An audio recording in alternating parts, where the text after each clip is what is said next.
Educating, informing, serving. Fact TV, keeping government honest.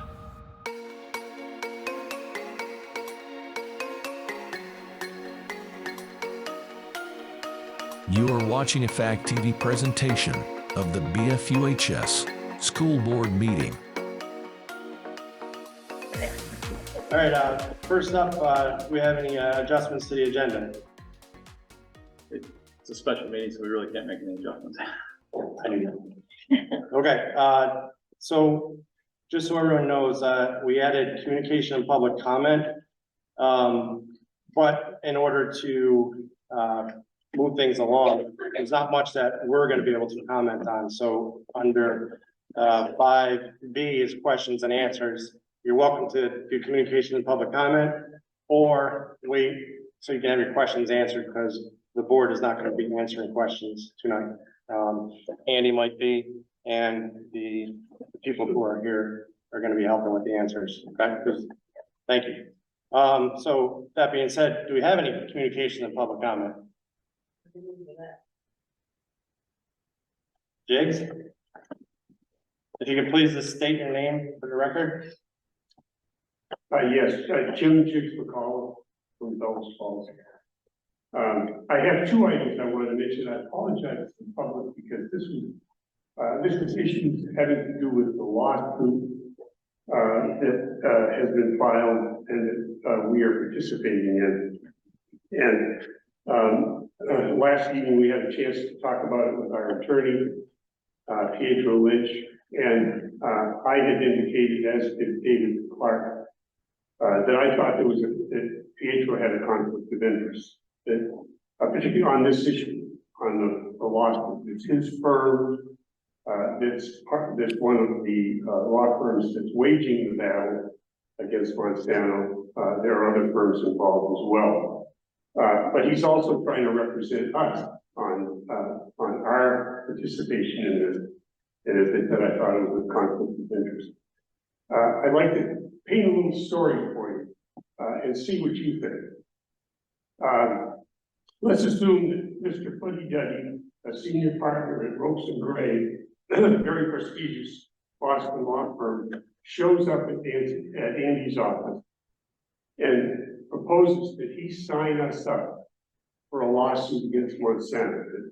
They felt that Monsanto has done terrible things and that we ought to participate in it. Well, I think under those circumstances, knowing Andy, he would have called Pietro Lynch, our lawyer, and said, Pietro, I've got Mr. Fuddy-Duddy, he's a senior partner at Ropes and Gray in my office, and he wants me to sign up the four school departments, school boards, to this litigation. Should I sign it, or should I take it to the boards for their approval? Well, I'll tell you, I would bet the sandals on my feet that Pietro Lynch would have said to Andy, take it to the boards. Okay, that's what a lawyer that's representing us would do. That's not what Pietro Lynch did. Okay, because when he met with Andy, he was representing two parties. He was representing his firm, and he was trying to represent us, WNESU. That, ladies and gentlemen, is a conflict of interest. You can't serve two parties. And for that reason, at our next Rockingham School Board meeting, I'm a member of the Rockingham School Board. I will make a recommendation to our board that we hire a different counsel to represent us on this Monsanto suit. Now, if you bear with me, I have one other item, and that's the suit itself. As you know, I think the legislatures are here. Let's step back a minute. When did this problem happen? Well, it happened in, I think it was 1970, 71, 72, when we built the high school. And when we built the high school, we used materials that contained PCBs. Now, whether there was ill intent on anybody's part, I certainly don't believe there was any ill intent on people in, Rockingham and Westminster and Athens Grafton. But anyway, that's where the PCBs came from. And we've lived with those PCBs for lo these 53 years. So we have the PCB. Now, last year, and correct me if I'm wrong, legislator, last year you passed a law. It said, we gotta do something about the PCB. And part of this was to require all the, schools to check their buildings for PCB. Okay, they appropriated $16 million, I think, in the fund to help with this process. Well, that's the proverbial, drop in the ocean. It's looming to be an unfunded mandate by the legislature again. But in any event, we had the law passed. We've been in contact. I think the board, the high school board, has done a wonderful job. Andy as well, the administration, in terms of dealing with the state. We're taking this very seriously, and we're going to fix this problem. I can assure you.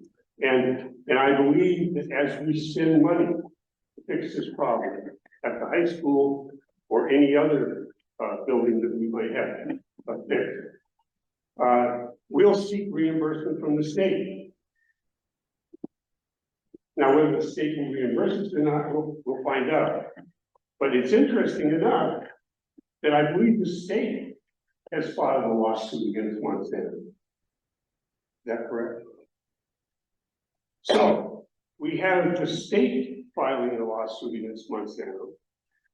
And let's face it, we are doing what the state is telling us to do. Then why don't we rely on the state suit rather than waging a separate battle as a school board? That's the kind of question that we need to discuss with our lawyer, our new lawyer, that will be able to advise us clearly on the merits of both of these litigations and whether we should stay involved in the suit that we're currently signed up for, or whether we should drop out of that suit and basically ride on the coattails of the state. So again, at our next Rockingham meeting, I will be asking the board, once we've secured a new counsel, to have that counsel advise us on the merits of both of these suits and whether we should be a party to the one that we're already signed up for. According to Pietro Lynch last night, we are allowed to withdraw from the suit. And so anyway, thank you very much for your time. Thank you, Jake. Anyone else for public comment? State your name, sir. Paul Reese. I first want to ask the board if I have permission to speak on the roof units and what I experienced with chemicals at the school while I was employed there for 18 years. I would like permission first to tell what I observed, because what I've read in the paper kind of isn't all of the facts of what truly happened at this high school for the 18 years I worked. I don't know if I have. Paul, you have 2 minutes under public comment. You can say whatever you like. All right. When I was hired in 1999, every summer my job was to go up on the high school and inspect the roof units. The very first year I went up there, there was over 15 units that weren't working, that were broken belts. We replaced them. You could look at PO slips with Napa belts. The next year I go up there, I replaced like 8 belts. After around 2013, I noticed about 20 of the units never even turned on or moved. And I could see by brand new belts, I could see by the package, because I left the package with a date and time. So for 24 years, basically, the school knew they had a problem with the roof units. What I would say is, I would drop out of the lawsuit too, and I would ask the school to hold the state of Vermont accountable. In 2013, I called the state of Vermont, reported the air quality at the school and that they weren't working. They told me they didn't even know what I was talking about. They didn't even know who to send me to. So I explained you have to have a certain amount of air in the building. They had no idea. Then later on, down the road, we actually broke state law and the state didn't even enforce their own law. We sanded 10 weeks of paint right off the wall. Epoxy paint, Pittsburgh glaze paint we used. My lips swelled up purple, we couldn't even taste our food. This stuff carried all the way into the ventilation system. It carried all the way into the band sheets. We had students in summer school. We had students and staff for special ed. The state was well aware of it. I finally worked in comp with the state of Vermont in 2013. I had an MRI done on my brain because I had memory loss. The state of Vermont wouldn't even take my test. And the work came back and said, there's nothing we can do. There's 300 schools in Vermont, Mr. Reese. We can't test every school. So they basically sent a little paragraph letter to the school. Maybe you should picture MDS sheets, this and that. The product we used wasn't even supposed to be sold to anybody. You were supposed to put a respirator on with a separate flow of air oxygen, and we had schools and people in the fence. So I basically would sue the state of Vermont, and I talked to Charity Clark a week ago, and I said, how can you sue Monsanto? I said, because you guys are responsible, and also the chemicals that are in Roundup is Monsanto that sued. It's also in beneficiaries, Terry Garcia, and that's a known fact, and I have the article here. 10 out of 11. Mr. Reese, thank you. Just want to remind everybody, absolutely do public comments, or you can save your questions and answers for the next segment, which is immediately after this. Go Hi, ahead, can you state your name then? my name is Joni Morse, I live in Westminster, and I started working at the high school in 1984 in maintenance. In 1990, I realized I couldn't breathe, and I couldn't breathe through my nose. I went to Dr. Wilson in Keene Hospital. He took one little nose, look up my nose, and he says, "What do you do for work?" I said, "I do maintenance at the Dallas Falls Union High School." He says, "Whatever you're doing is burning the whole inside lining of your nose." He says, "Come back in next week, we're gonna clean it all out." I had it all cleaned out. I went later, I went down to the breathing man. He says, "Man," he says, "you have lung damage from whatever you're doing at that high school." So I brushed it off because I figured if I said anything, they would want to fire me. So for 22 years, the best years of my life, I worked at Dallas Falls Union High School. For 33 years, I've had lung problems. I don't have COPD, I don't have asthma. So I turned 80 years old next month, and the older I get, the harder it is to breathe. And I breathe, and I blame the chemicals and what was in that building, because I kept telling Don, we cannot breathe in this building. I worked all summer and I worked all year. And I'm finally, with this coming forward, I'm finally coming forward to say, because of the air and the chemicals that I used at that building, I can't breathe. Thank you.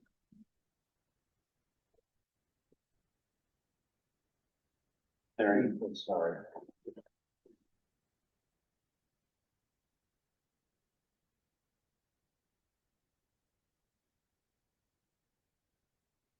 Please state your name for the record, sir. My name is Andrew Dunbar. I'm a student at Dallas Falls Union High School. I'm now going my junior year, week and a half, 2 weeks. I was just looking at it. I had to get my parents to send me the email about this stuff because it was not sent to a student email, my personal email, nothing. It was sent to me personally about this happening at my school. I just thought that was crazy.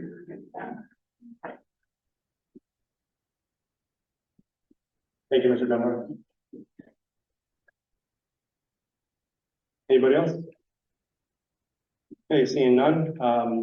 Next up, is old, new, business for discussion, action, presentation on the Dallas Falls Junior High School PCB contamination.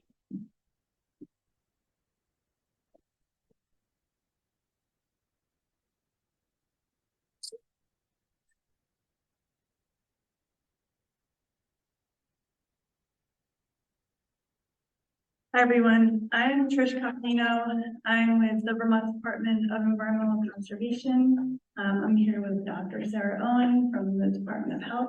Sarah is our state toxicologist. First and foremost, I'm sorry we're here to talk to you about PCBs in your school. It's certainly not a topic that we want to talk to you about, but it is something that's important and something that we think we want to share with you what was done here, what was found here, and what the next steps are to try and take care of the issues. With that said, we did prepare a presentation for you just to give you background on the state program, what was found here, what some of the options are, and then we're happy to answer any of your questions. So the first question that we want to try and help you with is, what are PCBs? So they're polychlorinated biphenyls. They are man-made chemicals. They were used in a multitude of different ways. The reason that we're looking at them here is because they were used in building products. They were manufactured by Monsanto, and they were used to try and create or allow for certain building products to remain plastic and then keep that plasticity. So if you think about products in your buildings that have those qualities, you think about caulkings, you think about paints, mastics, fireproofing, those are the types of materials that PCBs were added to try and keep those qualities in those products. In 1979, the EPA did ban PCBs because they're known to not break down quickly in the environment. They are carcinogenic, and they do have some health impacts to humans and the environment. Vermont law currently requires that all schools that were built before 1980 or renovated before 1980 are required to test for PCBs in indoor air. The one thing I do want you to know about, because you do have some of the documents that we provided as schools so that you have some context for what's written in there. When Monsanto created PCBs, there's 209 different types of PCBs that were created. They're called congeners. They're all completely different type of PCB. When Monsanto put them in building products or put them into mixtures, they call them aerochlors. And so that's what we're looking at. That's what you're seeing as reported out, are total aerochlors, which is a trade name that Monsanto gave them. PCBs do have health effects, and they can impact us in many different ways. There are carcinogenic ways that we can be impacted by them, specifically breast, liver, and melanoma cancer. And then there are non-cancer health effects that are from PCBs, such as immune, reproductive, nervous, and endocrine systems. When we started to work on this program, we needed to have a way to respond to PCBs that were detected in indoor air. So we worked with the Department of Health to come up with standards that we can use to let us know when something needs to occur inside a school. And so what we look at here is we have our school action levels. They're 100 nanograms per meter cubed. That's the standard that we're looking at for 7th through adults. And that concentration means that there are PCBs in indoor air that need to have some type of action taken. We also have immediate action levels, and that concentration is 300 nanograms per meter cubed, and concentrate or spaces above that standard are recommended to not use until the concentrations can be reduced. Some history on the PCB legislation. In September of 2020, the Department of Environmental Conservation received indoor air results for Burlington High School, where they were going through a renovation. The indoor air concentrations at Burlington High School ranged all the way up to 50,000 nanograms per meter cubed. Remember, the current standard that we're looking at is 100. In 2021, the legislature required that all public approved and recognized independent schools constructed or renovated before 1980 must conduct indoor air sampling for PCBs. At that point in time, DEC was provided $4.5 million to help fund the indoor air sampling. There was a time frame that was attached to this 2021 legislation that has most recently been extended to 2027 for all of the work to be completed. In 2023, the legislature provided the state with some funding to assist schools to do the sampling and cleanup required if PCBs are detected in their school. For the independent public schools, there's $13 million available for that work. That is 100% reimbursable by the state. So I want to go through our framework so you understand the process that we went through before we started collecting indoor air, so you know how we got to where we are. The first thing we do once a school is selected to start sampling is we hire an environmental consultant to conduct the school inventory. That entails the consultant coming into a building and looking at every single space within the school to identify building materials that could potentially have PCBs in them. And so some of the things that I mentioned before, mastics, roof tiles, paint, fireproofing, caulking, all of those items are identified within each classroom and within each space in the school. The consultant then takes all of the spaces that they looked at and they put them into groups.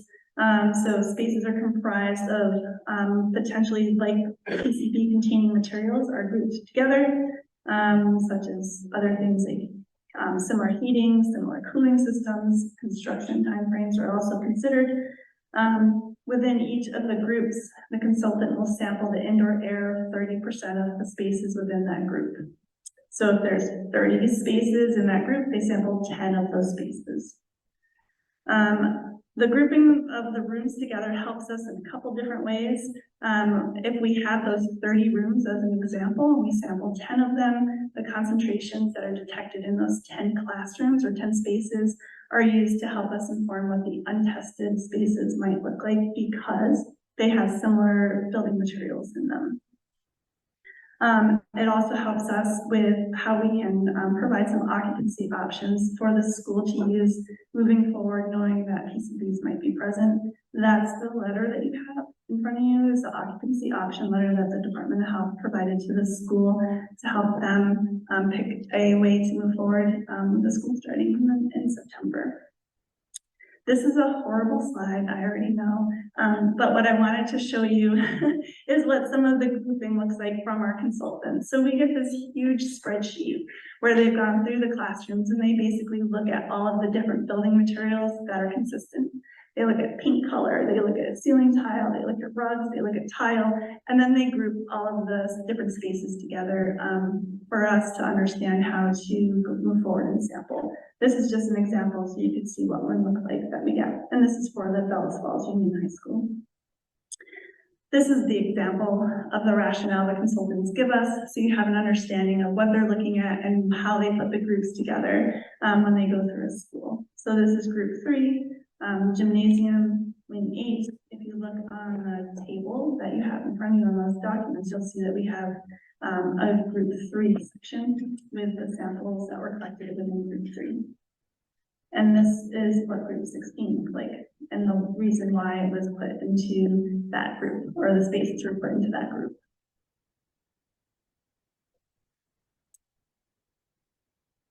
This is the same figure that you have in the packet, basically showing you how the groups were set up in the school. And it's color-coded. At the bottom, you can see the different colors and the groups associated with it, and then the visual of the school with the different groups.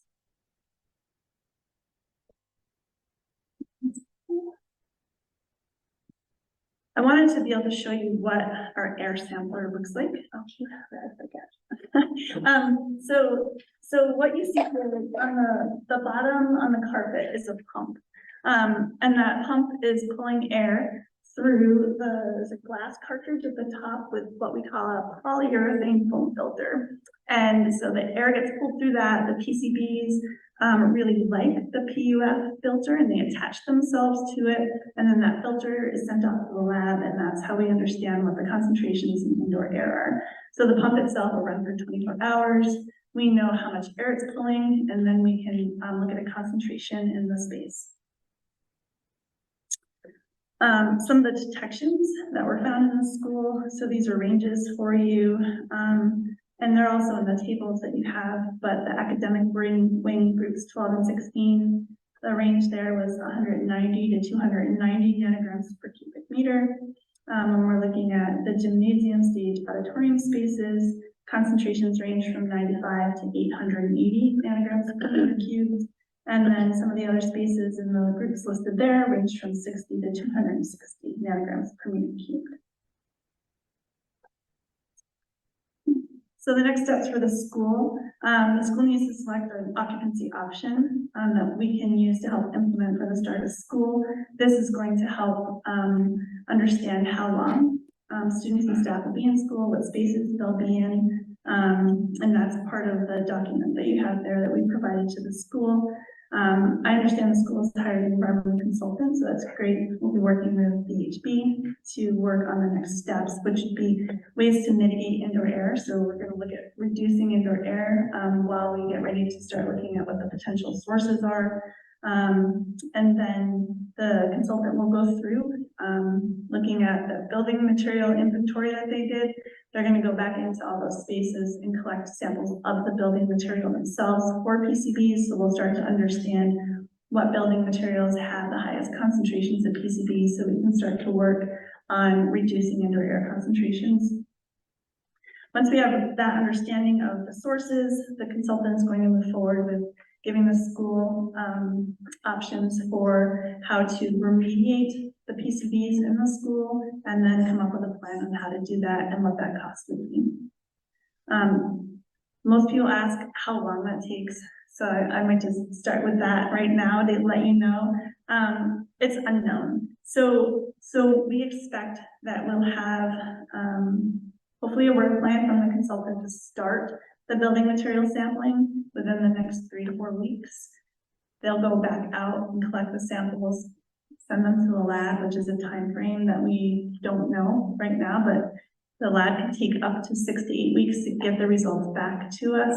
We have to evaluate what the results say, and then whether or not we need to do more sampling to understand what was found in those building materials. Once we have a good understanding of where they are, how high the concentrations are, then we move into how to address them. In the interim, there are ways to reduce indoor air concentrations in the school by using different types of carbon filtration units that we've used in other schools. That's been very successful for us. We can look at the HVAC units to see if there's other ways to bring in some fresh air. Those are the most common and effective ways we have right now to look at that. Once we start to change the indoor air with carbon units or the HVAC unit, we'll resample again to make sure that we're decreasing indoor air concentrations in PCB. That is the program to date. I'm sure you have more questions outside of what I put into this presentation, so feel free to ask anything of me. So most of my work is on the sampling and the cleanup piece, and Dr. Owen is on health effects.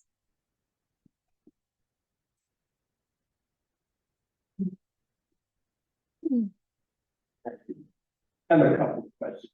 Very glad that the building was built before I was born. We bought it in the 1950s and then 2000.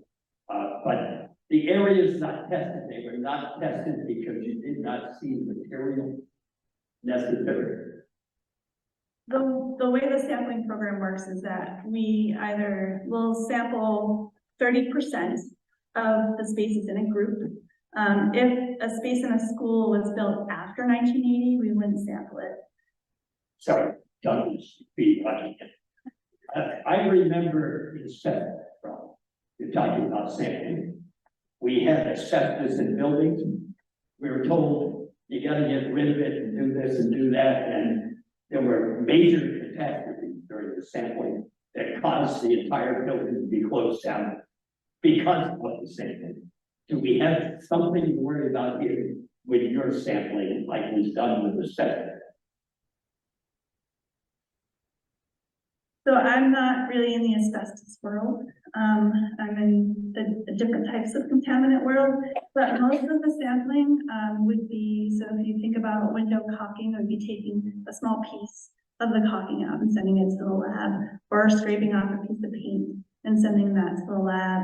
So the sampling part shouldn't cause any major impacts to the school. Thank you. Mhm.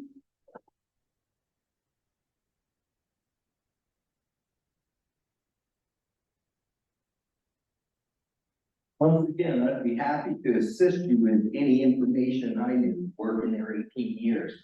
The only thing that was brought to my attention that you might want to check, maybe it's true, maybe it's not, but one custodian older mentioned in the auditorium, the big brown posts that separate in the back hallway.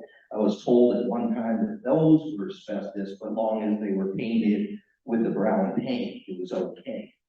If you ever want to test samples of paint, I actually have a bag of the yellow original that I sanded off the walls for 10 weeks. If you ever want to test that, and I also have a can of the paint that I brought home, the one that caused us to have our lips swell and lost our sense of taste. I have that if you want. Thank you. Is this the first time it's been tested? This is the first time PCBs have been tested at Phyllis Falls Union High School. There's no way to know that last year was a little better and the year before that might have been a little better. No way. We don't have any previous data. Do you anticipate it getting a lot worse? If, say, it can't be done right away? So my expectation is that over time, PCBs will degrade, the concentrations in the original products will decrease. So hopefully over time it would decrease, but the time frame of that actually happening is unknown when it wouldn't be detected in indoor air anymore.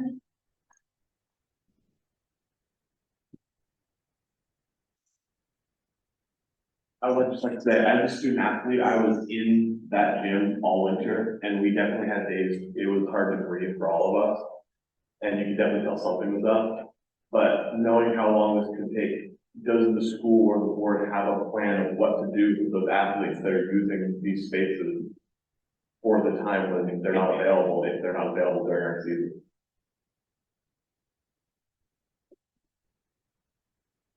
I'm gonna answer that.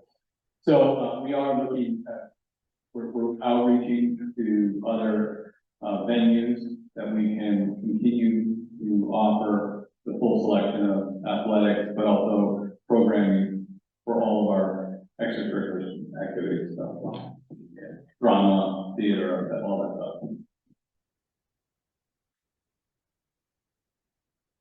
Just one last.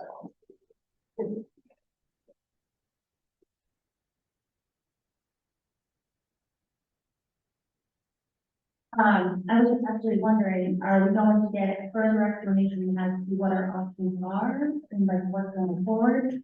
Or, also, like, what do we need to be concerned about? My daughter lives on that stage. And so as a mom, what should I be looking for or worried about? Like, is this panic mode or is this kind of like being overly cautious? What is that? And that's kind of what I'm here for. What is the school year going to look like and what do I need to be worried about? So I don't know if they're doing this in stages and taking questions or if we're, if that's that and the information I have. We have the narrative by us. Sure, I can answer the second part of your question. So it's not panic mode. It's true that PCBs are in the school. We know PCBs are dangerous, toxic chemicals that should not be in a school. But these are not levels that are going to cause people to get sick immediately. You know, people aren't at risk of acute illnesses from PCBs. So it is, it's upsetting and it's disturbing. You know, as Tricia said, it is hard and PCBs should not be in our schools. So knowing now that the PCBs are there, the next steps are to look for those sources and to get those levels down. PCBs, so Tricia's talked a little bit about some of the health effects. The likelihood of having a health effect depends on how long you're exposed and to what concentrations. PCBs can cause some effects to our immune system and to our reproductive system, to our nervous system. One thing that we suggest is for people to have some conversations with their healthcare provider or the pediatrician. We have some information on our websites that you can provide to your healthcare provider, or we're happy to talk more with you one-on-one. And then healthcare providers can, monitor people over their yearly checkups to see if any of those health outcomes become of concern. And as far as the first part, what do we need to do in your packet? And they told us that there are 3 options of occupancy that we have available to us. The first option, you'll see that I think there's just a handful of rooms that would even be usable. So it's really not an option for us to use the building that way. And so option 2 is to limit exposure for students and staff to 26 hours for the whole week. And option 3 is an unlimited use of our space. And that's a decision that we've asked the board to weigh in on. I think the board, I don't want to speak for the board, but my understanding is the board is looking for feedback from the community. The sooner the board makes that decision, we can get a letter from DEC, which will allow us to start moving forward with planning. And we know August 30th is very quick to come in. So. Yeah, it's kind of forward night, right? Correct. Okay. I'm going to let a couple of people talk. Hi, Samantha Fletcher. I live here in Saxon River. I have a senior in the high school. I'm a graduate of high school as well. So I just want to clarify something, and I want to make sure I understand it correctly. You're saying that the levels decrease over the years. So if I was a graduate in 1997, the levels should have been higher when I was there, per se, and that the levels have been steadily, hopefully decreasing at whatever nominal amount over the years. Is that a correct interpretation of that?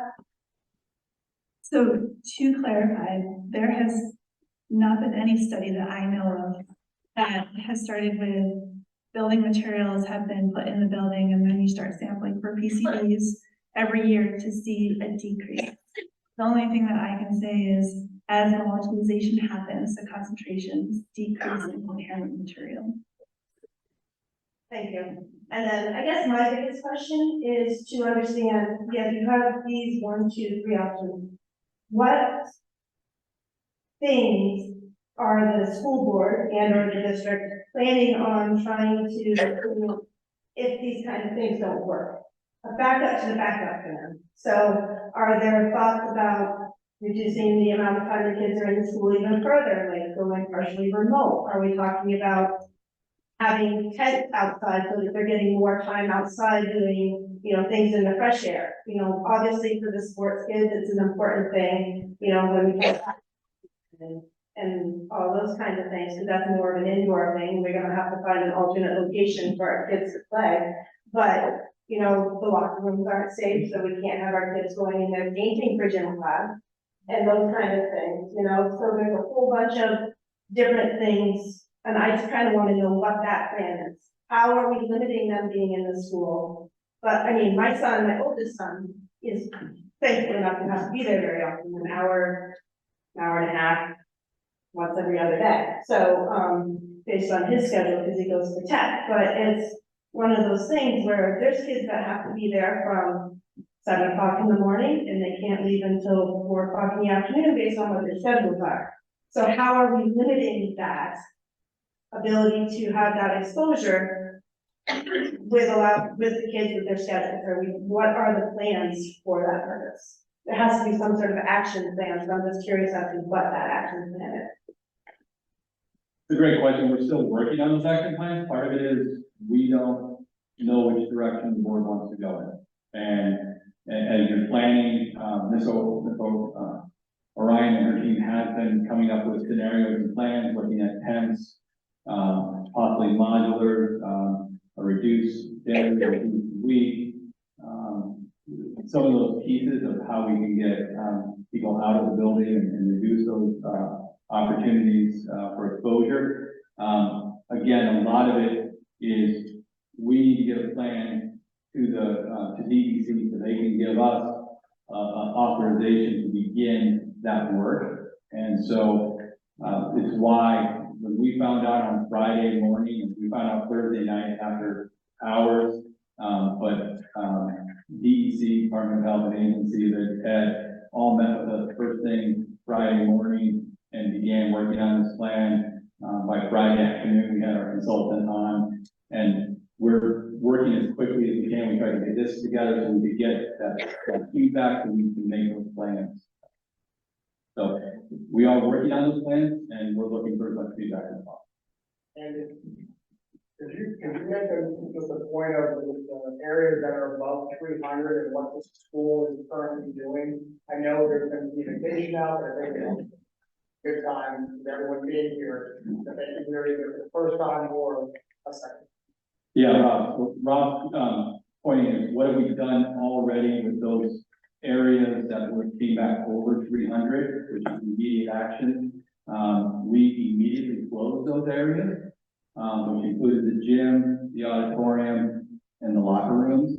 And then we immediately relocated for the first piece was boys athletics was hitting on Monday morning with football. So we relocated so that they could begin that operation. And Ms. Orion's been working on other areas for PE and for sports so that kids can change. He's already outreach in many different institutions just within our reach to try and, because we don't know exactly, but secure like, can we can access this auditorium, but can we access auditoriums at other places? Kern Hatton has been very gracious.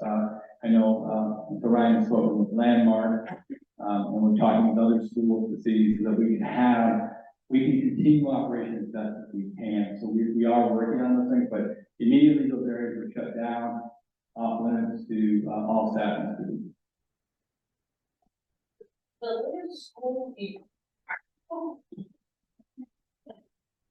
Jan Giles, I have a sophomore in the high school. There's a lot to digest for boards, for parents, for everybody. Realistically, it seems like we're kind of rushing to get started school. I hate to delay school because that pushes everything. But realistically, wouldn't it be smart to delay this? So the start so we can get in and ideas. To get a plan. It seems like we're kind of like we're shutting this down, but we don't really know what we're going to do with the students here yet. We don't know if the temps are going to work, are we going to get much? There's so many what ifs with delaying a little bit. I mean, delay's an option. I mean, we recognize during COVID, our students suffered so much with loss of learning that we're trying to figure out every way that we're not minimizing any minutes. And so we're working on the idea of, we believe we can open on time with an effective, safe plan. Working with DEC of getting those carbon filters maybe as early as next week, so that we can begin the process of trying to reduce the particulates in the air and get samples back maybe even as early as mid-September, so that what I understand is that in similar institutions with similar levels, that mediation has reduced the air particulates down below the 100 mark. Is that a correct statement? Yes.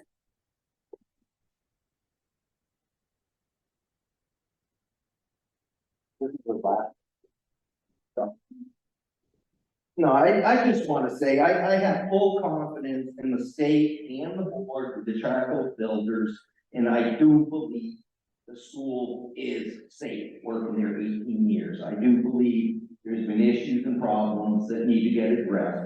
And one of them in the gymnasium, I inspected the roof, the gymnasium brown units every year. They never ran for 18 years. So it's just a lot of these little things that gotta get fixed, and I believe we're heading in the right direction. I believe every kid is safe at that high school, even if they took the signs down tomorrow. With poison paint, I did have a friend that worked as a professional painter, and he no longer could have kids from being exposed.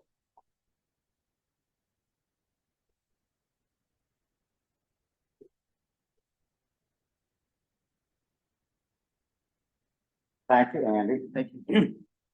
David Clark, Westminster. I am a member of Bellows Falls Union High School Board, and I want to bring your attention back, actually, just for a minute, to Burlington High School. We have 300 nanograms of contamination, I believe, in the gymnasium, probably about the same in the auditorium. Burlington was at 6,000. Burlington was a complete teardown. But missing from the conversation so far is the fact that it wasn't just Burlington's building, it's Burlington's soil. They're very, very heavily contaminated, as DEC no doubt is aware. And I'm just curious if DEC will suggest that the Bellows Falls Union High School also have an examination made of our soils. So the process under our regulatory framework is that you look for the sources of contamination and you identify how and where they cause impacts.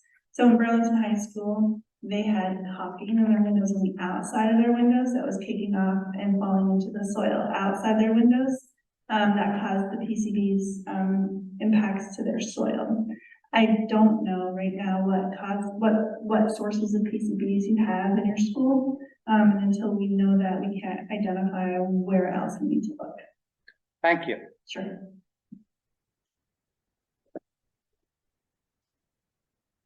Hi, this is Deborah Wright, and a board member of the high school.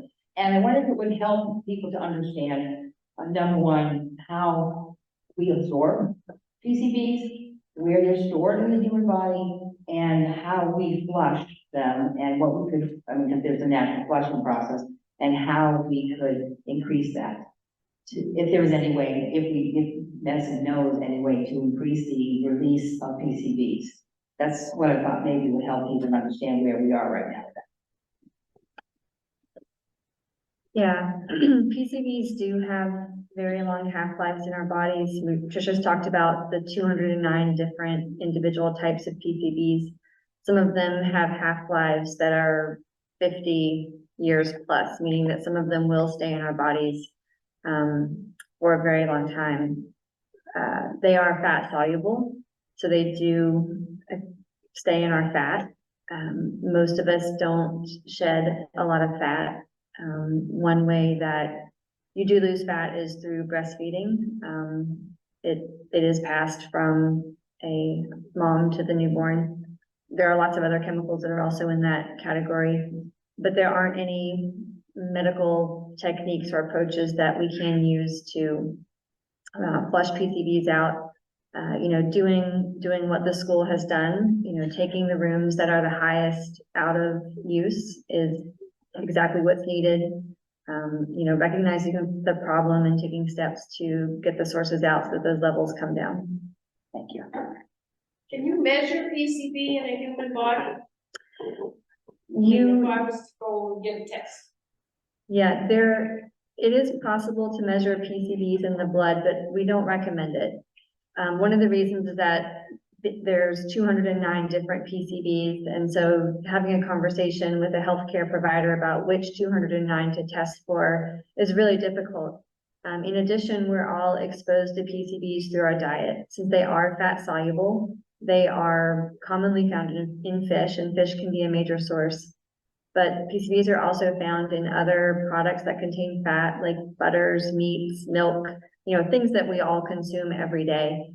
All of us do have PCBs in our blood. If you do test, the information that you get back won't help your healthcare provider to select any kind of treatment. So it's not like a cholesterol test where your healthcare provider can look at that and set a target and put you on the right steps. So, it just goes back to, now that we have this information, taking the rooms out of service that are the highest and working to get those records done.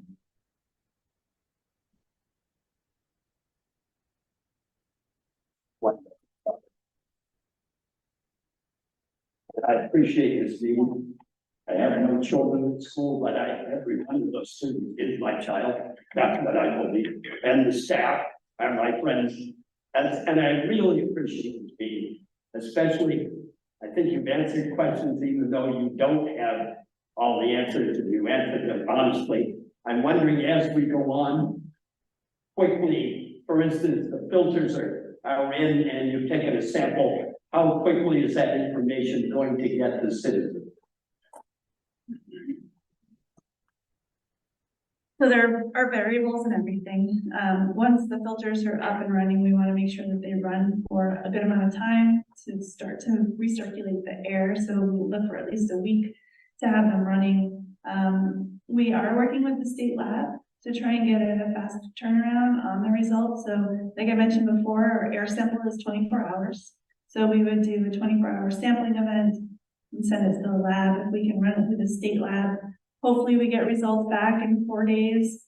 The contract labs that we were working with are a larger variable. We can't control them as much.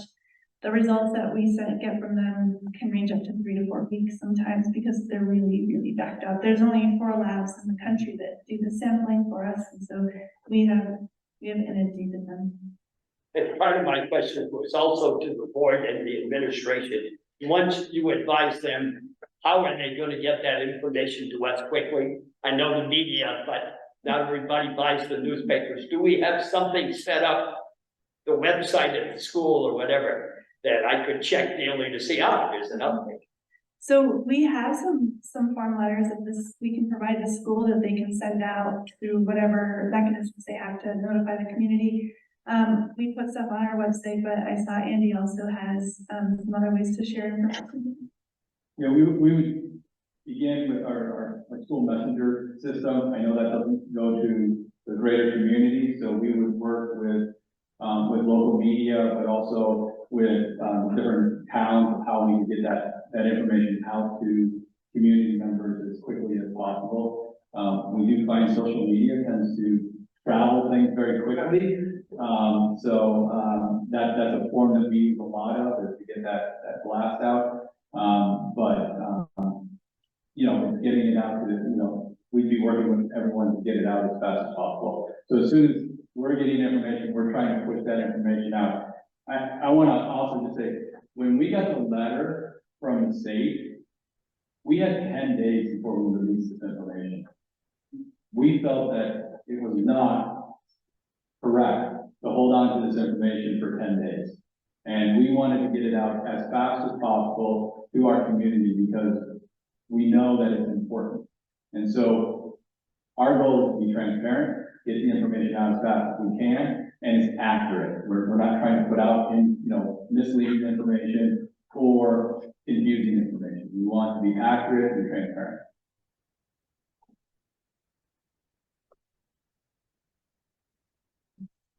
Leslie Goldman. I'm wondering what the administration is proposing to help schools navigate the disruption and cost of the program locally. So, it's like a grant for you.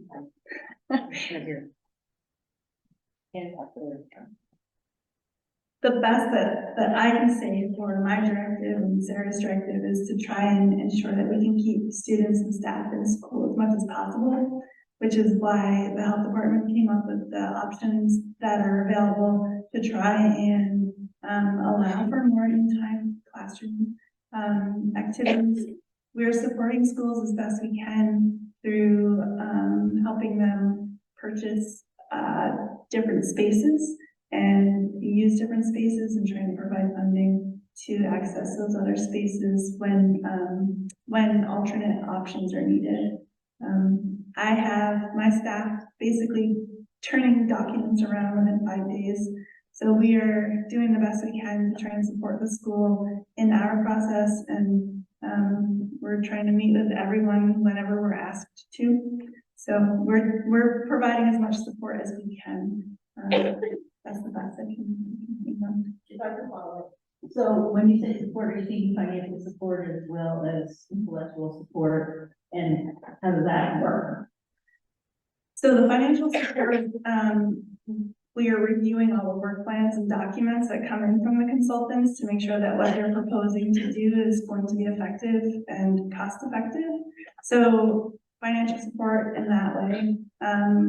We're providing emotional support, we're providing technical support, we're providing whatever support the school needs. Hi, I'm Wendy Harrison. I have two questions, so I'll just ask both of them. One is the school paying for the consultant now at the school district? And then the second question is if you could please elaborate a little bit on the immediate effects of PCBs in the air. Like, for example, a student feeling that it's difficult to breathe, could that be PCBs, or are the impacts of PCBs later on?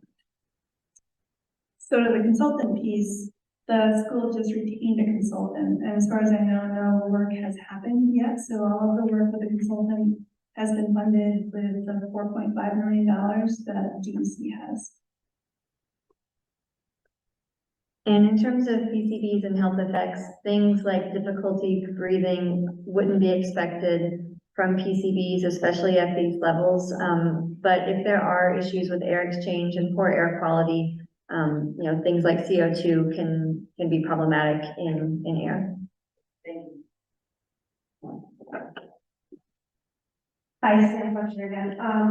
Just a comment or a recommendation I would put to the board, and I'm sure Mr. Haas has been fielding lots of questions from his staff, but I think that the board should directly hear from the staff members in the school. And my reasoning behind that is you can put all the best intentions and plans in place, but if the staff don't support it, then you're going to call outs, you're going to end up keeping people out on leaves. And then the quality of the education that our kids are gonna get, or our kids will receive, is, drastically gonna be impacted as well. So hearing directly from the staff, doing something with the staff, just like this, would be something that, when you guys hear it directly, and I'm sure Mr. Hawks has gotten stuff and he's fielding a lot of things, but for you guys to actually have your ears, hear what's coming out of their mouths, so that you can address their concerns, because if you have a teacher that has a great concern and you're not going to address their issue or hear their concern directly, then that means that that teacher may most likely either come down with some sort of chronic condition due to anxiety, due to what they're dealing with in that situation, call out more often. We can't get subs to cover anyways, so our kids are going into study halls, or they're not even receiving the services that they need. So you need to make sure that the decisions that you make are directly influenced by your staff as well, not just by the concerns of the parents and the community, but your staff, because they are the ones that are going to be giving the services, providing that education for our kids. As a follow-up, we did just before this meeting, had a closed staff meeting so that the staff could directly speak with Trish and Sarah and get some of those concerns, and then immediately put out a survey to them to get that feedback. There's no way I'm getting that feedback right now that we'll share with the board. So. I'm Jenny Carey. Along the lines of communication, I feel like Andrew made a really great point about our students not being informed about this. And I know there are a lot of variables and a lot of unknowns still, but to be transparent and to craft some communication that are appropriate for these young adults who are going to be directly affected, I think would be really mindful and appropriate. So Amanda Camaras again. I can't wait to hear what the board's input is on this, but I also want to remind you that, like in regards to pushing back the start date of school, I'm just wondering how that would affect the seniors and all their college stuff by, the school year ending later. How does that affect like application process and grades and all that? I think it's a normal college thing, so, but college has been a topic of discussion every day already this year. So I really want to keep that in mind, that like, how does this influence our seniors that are going to be graduating and going off as well? And I'll just do that. I have other stuff in here. So I will say, one of the questions here was about funding. My understanding, as you pointed out, there's only $13 million for 300 schools. There's not enough money. And I realize 16 million was set aside for Burlington, but if someone mentioned to me, it's kind of a race to see who can get that earmark for their school. So that's one reason we're moving as fast as we can also, because we know we're going to need funding for that. Thank you. I'm not a team, I live in Dummerston, but I just wanted to follow up on what you just spoke on, Andy.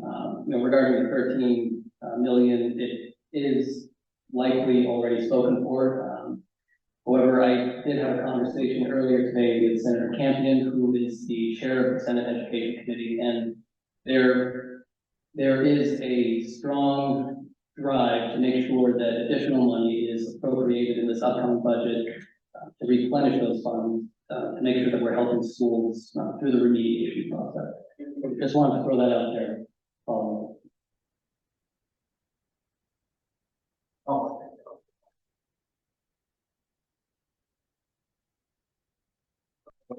Okay. Jim Comptois, what's Mr. Mark? The question is PCBs considered a forever chemical? Stuff in the water that's popping up around the country? Because if there is federal funding to help remediate stuff like that. The forever chemicals are PFAS, so a similar acronym, but they are a different set of chemicals. There's no money for federal PCB remediation. Hi, I'm calling Draper. We have a junior at high school. Can you explain a little bit about the 26 hours? Like, why is it okay for 26 hours a week, not 27, not 25, and why at all? And then also, what additional risks, because of the layout of the high school, how it's that open concept, what additional risks are there because of that, if there are any? Yeah, so when we provide occupancy options to a school, we always use the same framework for every school. So we have a established set of calculations that we do to kind of guide us. So we're giving schools, we start from the same building block, so to speak. The way and the reason why we recommend 26 hours is that the federal EPA tells scientists like me all across the country, they tell us, here's a dose of PCBs not to exceed. As long as you keep your students, your staff below this dose, we don't think you'll have health effects. And so that's how we come up with the action levels, and the immediate action levels. We're trying to keep people under that dose. And the 26 hours comes from the data, so the school's data. We look at all the rooms, all the concentrations in the rooms that say use. And because to us that represents what is the student or staff, what are they going to be in? They're going to be in these rooms that have these concentrations. So we take those concentrations over the immediate action level out, because those are the rooms that get closed off. And then we look at an upper estimate of the average to kind of guess what are those people exposed to in those untested rooms. We take that sort of overall school estimate, the overall PCB level estimate in the air, and we compare it back to that dose. And we say, how many hours do we need to, what's the equation, right? How many hours fits in there to keep at this concentration, keep a person below that dose. So that's how we get 26 hours. Option 3, of course, gives the school flexibility to have unlimited hours, and that is an option that we support. We recognize how incredibly difficult it is for schools to go remote, and how many other unintended consequences that can have. So the trade-off there is that, of course, Trisha's explained the next steps, and it sounds like your district is already on it in terms of getting the consultants. And so it is more exposure, but then the next steps are happening in a way that exposure is temporary. And so these are temporary occupancy options, knowing that, as Trisha's explained, when those mitigation steps get put in, we hope to see those air levels down, and then those restrictions can be lifted. Oh yeah, the second part of your question, thank you. Yeah, the open concept floor plan was a new one for us. We had not seen that before.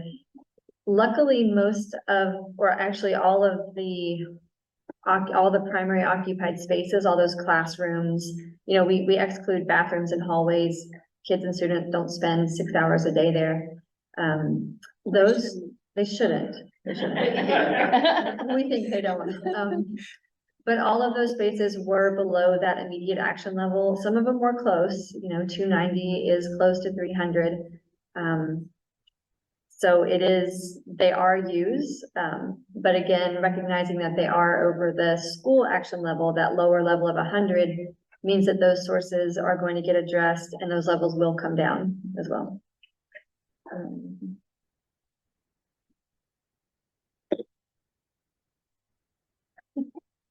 So I'm Shirley Charles. I do serve on the Wyndham Northeast Supervisory Board as chair and also the Westminster School Board, but I'm not on the high school board. I'll say quickly how much respect I have for the high school board and the education leadership and the high school principal and the whole team responding so quickly to this information that they received on Friday. What I'd like to do is ask a question and give you in just a moment, but it's to address the real concern about should we start the school year or should we delay opening the school? And I think the combination of the quick action of putting in the filters, which is what I want you to speak to in terms of the effectiveness, to do that, to work with the consultant to get a plan and think about the time of year and how gorgeous that high school is and all of its land.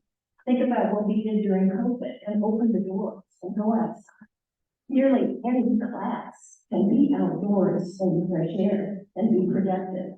So think about multiple ways of dealing with this while folks are actively working on the mitigation and the remediation. But if you would just speak to what I heard you say in the last few days about the filters and their effectiveness, please. So we have a contract with an air purifying company that the state entered into. We've ordered 80 carbon units to be delivered to the school hopefully next week. What we've seen in schools with similar concentrations, so close to the immediate action level and definitely above 100, is that the concentrations in those spaces have almost all dropped to below the school action level, and that was in limited time frame of the filters working. So we've seen great effectiveness from them. I am going to caution that this is an open concept school, so it's different for us.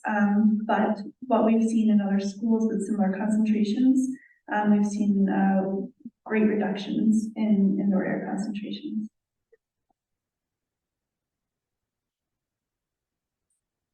Hi, Varsity. I don't have any children, but I've been to high school. I was just wondering, when you guys were doing the testing, just because you are saying about like the gym and the locker rooms and all that kind of thing. And I know when I was in high school, our locker rooms were very hard to breathe in. There was no air movement, any of that. But when you were testing, were you using, was the air conditioners on, were the windows open? Because I'm sure it's very different when, kids are in school, there's either windows open or air conditioners running versus just a unit sitting like in a space like this, nobody here. There may be, different air quality things happening. That's a big consideration. What we've asked the consultants to do is work with facilities of the schools to make sure that their school is operating the way it would be when school's in session.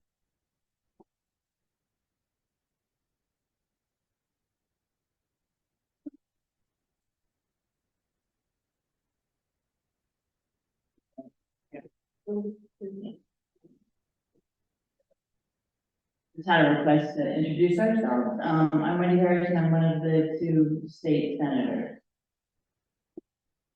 And I have notes in my lap, but I'm Melissa Goldman. I represent Region 3, Rockingham, Westminster, and Brookline in our house. I'm Howard Machine. I live in Emerson. I'm also one of the senators for Wyndham County, and I sit on the Senate Education Committee.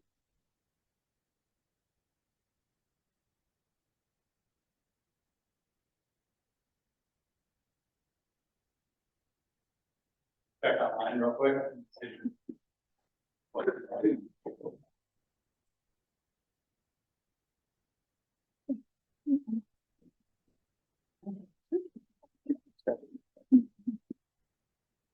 Questions online? I got a question. Probably a stupid one, but I got one anyway. No, my stupid is a Rolling here like it's over. Yeah, I have a question. For 22 years, I cleaned 22 bathrooms every single day. The boys' locker room, the girls' locker room, the school, this lady will vouch for me. And when I left in 2006, I didn't realize until after I left, the teachers would meet me and say, Joni, we had no idea what you did for 22 years until you were here. Now, my breathing was because of the chemicals that they used to clean the bathrooms, whatever had to be done, was burning the inside of my nose and also burned my lungs. Now, could this have affected my lungs too? Because my lungs were already damaged. See, I started in 84. The school was built in 71. So I was almost in a brand new building. I was the only female maintenance on staff. I worked all day and I worked all summer. And as I said, for 33 years, not being able to breathe is not good. Yeah, I am sorry to hear, what you described. It sounds like you put in a really large amount of work. I'm sorry for that. From what's been published on PCBs and health effects, respiratory issues are not commonly reported. Okay.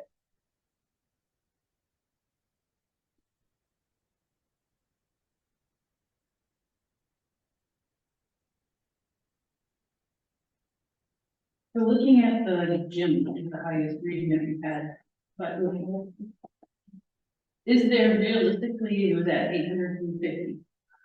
How would that, could you realistically get it down to 100 where it needs to be? That seems like a big, that's huge. And then we have all these other rooms that kids are in, it's still are big jumps, but can you, through all of the, after you test it and start doing this, can you actually get it down and use the same building later?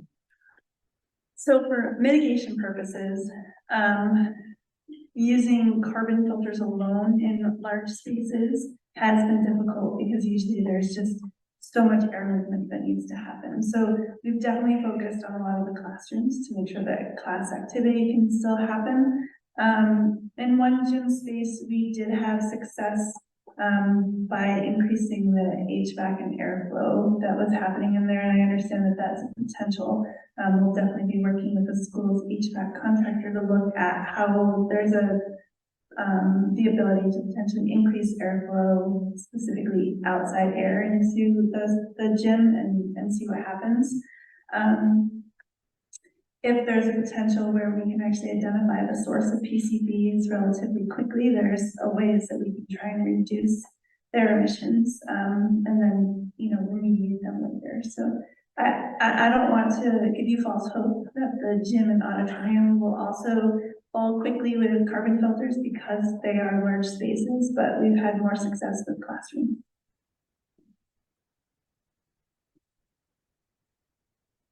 Okay. Say my name is Samantha Harrison. Is this the sort of thing that an overhaul of those spaces would help take care of? Like, I mean, I know that there was discussion about the auditorium needing new seats and stuff, and the stage needing a whole lot of work and everything too.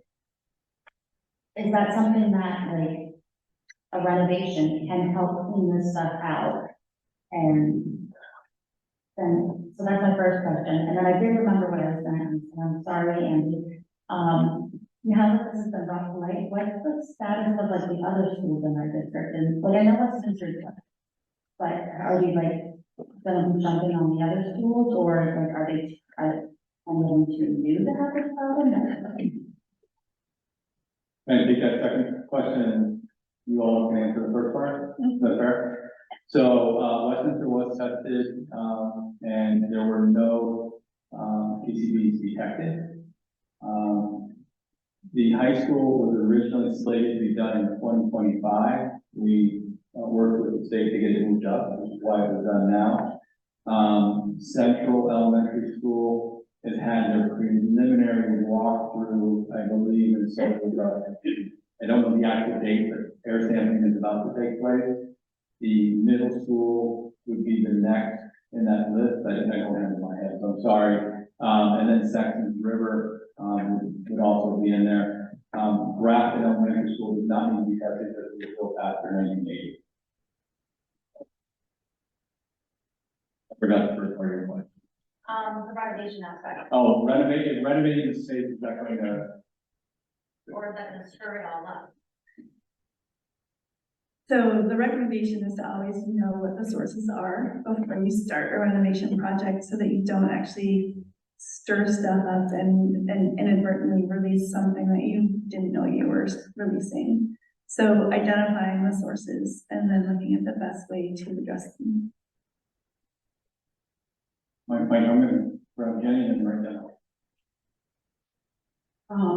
I can't get the gauge of where people are in terms of these options that we are speaking vaguely about, but having lived through the era of remote learning, both as a parent and as a teacher, I strongly encourage anyone who is a decision maker to please put that very low on the list. It was a hard time for a lot of reasons, but I think that that is not the best option for our kids or the well-being of our adults who are taking care of these kids.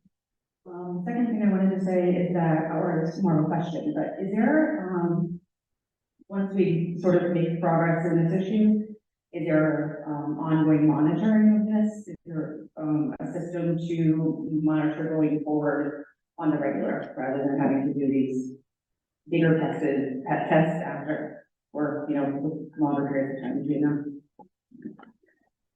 So the process moving forward, if we put the carbon units in next week and they continue to run, we would require quarterly indoor air sampling to confirm and ensure that their systems are working the way they are and that we're still achieving the same indoor air levels that we needed. That indoor air sampling would continue until we were in a place where we removed the sources of the PCBs. And after they're removed, then we would confirm that that was effective. And assuming they're all gone, we wouldn't need to do any more work.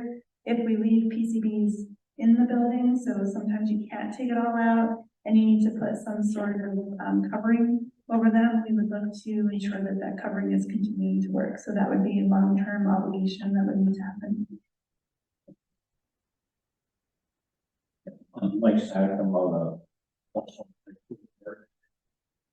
wonder if you could, we've heard from a lot of experts over the past couple of days, and a lot of the information that you're handed is conflicting.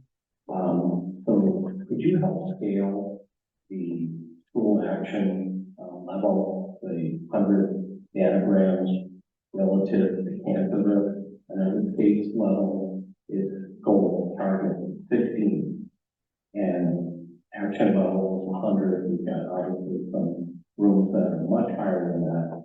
But can you talk to at 100 if we've got conflicting inputs from law, civics, etc., that say that the increased level of cancer, even at that level, is substantial? So can you talk about that? Yeah. So you're right that the way that we do all of our calculations, whenever we're asked to look at a chemical in the air or the water or the soil, we always start with what we call a screening level. And whenever we look at chemicals that cause cancer, the calculations work a little bit differently than for non-cancer. So we have to decide as a state, what is our acceptable cancer risk? And that's a question that every state agency, every federal agency asks, and there's variations on the answer, but lots of states, including Vermont, decide that 1 in a million, if there's a greater excess lifetime cancer risk than 1 in a million, that is not acceptable. So the EPA, I mentioned earlier, EPA gives us a dose not to exceed to prevent non-cancer health effects. And EPA also tells us how potent chemicals, including PCBs, are. They tell us a quantitative number about how much each microgram that we inhale increases our cancer risk. So the 15 nanograms per meter cubed is our screening level, and that's set to a 1 in a million cancer risk. And that's where the risk assessment process starts for every chemical in every media. For PCBs, we recognize that air level of 15 nanograms per meter cubed is close to the lowest level that labs can report. And so it's always problematic if you're trying to make decisions when you're right around that laboratory reporting level. And we also know that PCBs are present almost as background in the environment. So even if a school were to remediate a PCB source, it's still possible that levels of 15, 20, 25 could still be found. So that's why we moved on to the school action levels. The action levels are, as you stated, 100 nanogram per meter cubed for the high school. So it's well above that level that's considered to be background. So it's intended to be, there's actually a source present. And so at 100 nanograms per meter cubed, the excess lifetime cancer risk for an adult who works in the school for 30 years, 11.75 hours a day, is 6 in a million. So it is an increased cancer risk. It's above our what we like to see of 1 in a million.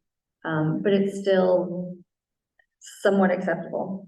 The immediate action level is 3 times higher than that. So that would be about 1.8 times 10 to the minus 5 cancer risk over a lifetime. That would be 1.8 times 10 to the minus 5. As long as I did the math right in my head, it's hard to do math and talk, but I think that's right.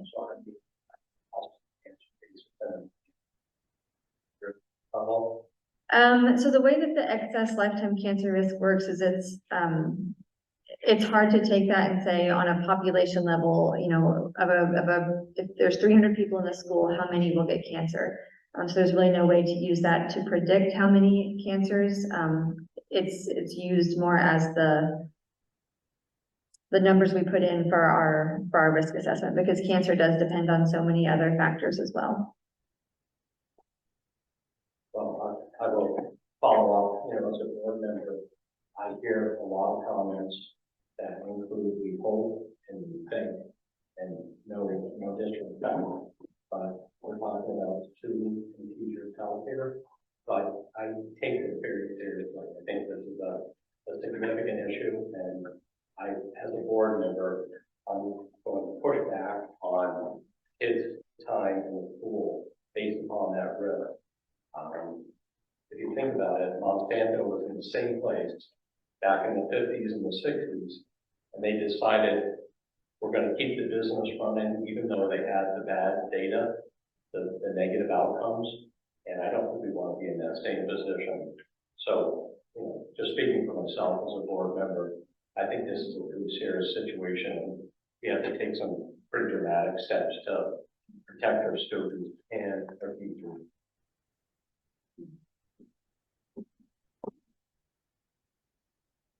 Again, representative.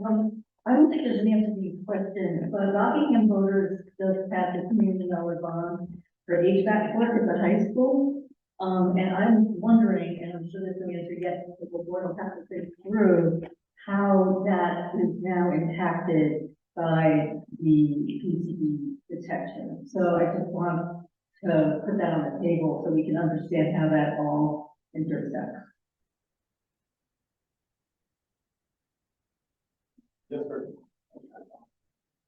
Just for clarification, the bond was, there were 2 bonds that were passed, and one was to replace the roof, and the other one was to do the driveway. The HVAC system was a tester project, and that is at $5 million. And we have talked with the state, and there may be potential to request a waiver so that we don't lose those funds at the time of September 30th, 2024. So that was what I got on Friday morning from them. Well, thank you for the clarification, but I just wanted to hear that you would agree. I just didn't want people to think that we had a bond for that. So, yes.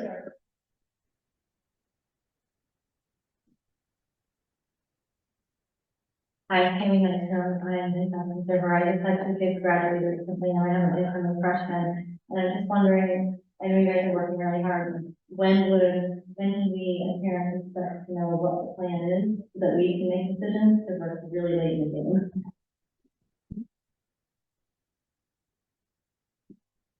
Again, we need the board to tell us what direction to go in, so that we can then move on those plans. We've been looking at plans so that if they tell us to go option 2, we can start moving that way. If we go option 3, we can get moving that way, and then we will get those published as soon as we can get here. When can we anticipate that? Next few days, end of next week, and we'll start in a week and a half, so.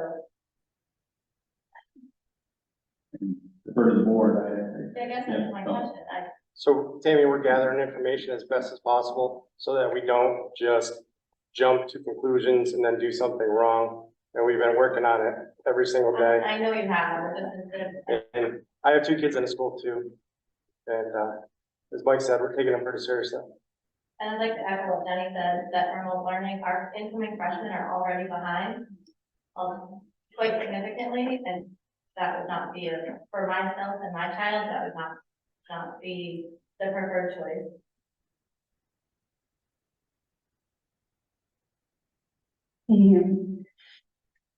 Jennifer Vino, Hills Falls. I just have a question, I guess kind of on what Tammy's saying too. I've had a couple parents ask, if you go fully remote, and I know school choice has already ended, but if you're gonna go fully remote, is school choice still an option for kids? If it can be worked out amongst the principals.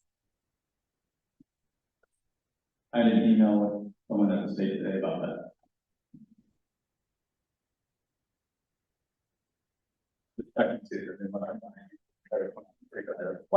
One question since I have you two here, and I know no one wants to hear this again, but is there any possibility that N95 masks would actually, I know I hear groans in the back, would actually reduce the absorption of PCBs? The question. No. Thank you. Just wanted to hear. Yeah, the masks that we use to keep viruses and bacteria out won't stop chemicals. You would need to have a respirator, which are fit tested, and they're quite uncomfortable to breathe in. The size of the molecule, right? Got it. Yes, yes. That was the most direct answer tonight. Thank you. Thank you, very much appreciated. Want to get it out there so nobody thinks about it.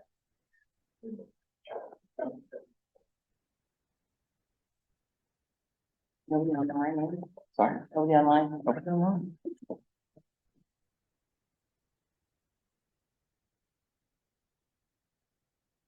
I'm Priscilla Lambert, I'm a board member. And I know that this is our problem. This is our students.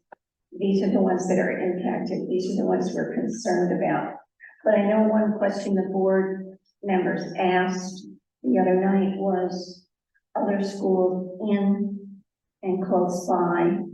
And the answer that we got was, yeah, Green Mountain and Rivers, other schools right close by are dealing with this as well. So I am just thrilled with our administration and how fast they have jumped right on this, and that we are trying our hardest to make sure that all the children in our district are safe. So that wasn't really a question, but I know the question hadn't been asked here, so I wanted to be sure that we got that out.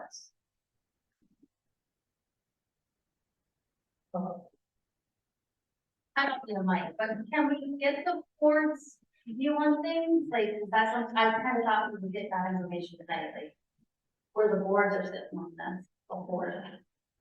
Like, We wanted to find out what the teachers had to say and what you folks had to say, and that's gonna weigh very heavily in our decision.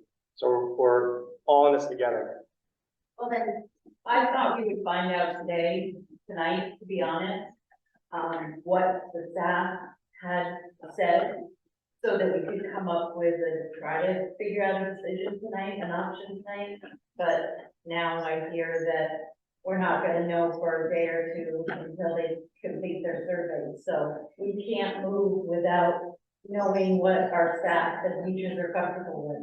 so for efficiency aspect, what do you guys want to know from us as a community? You're saying that you want to get the input from the teachers and from us here in the community. You've got us here, so what do you guys need to know so that we can make a decision? If we want to know this money, what it's like,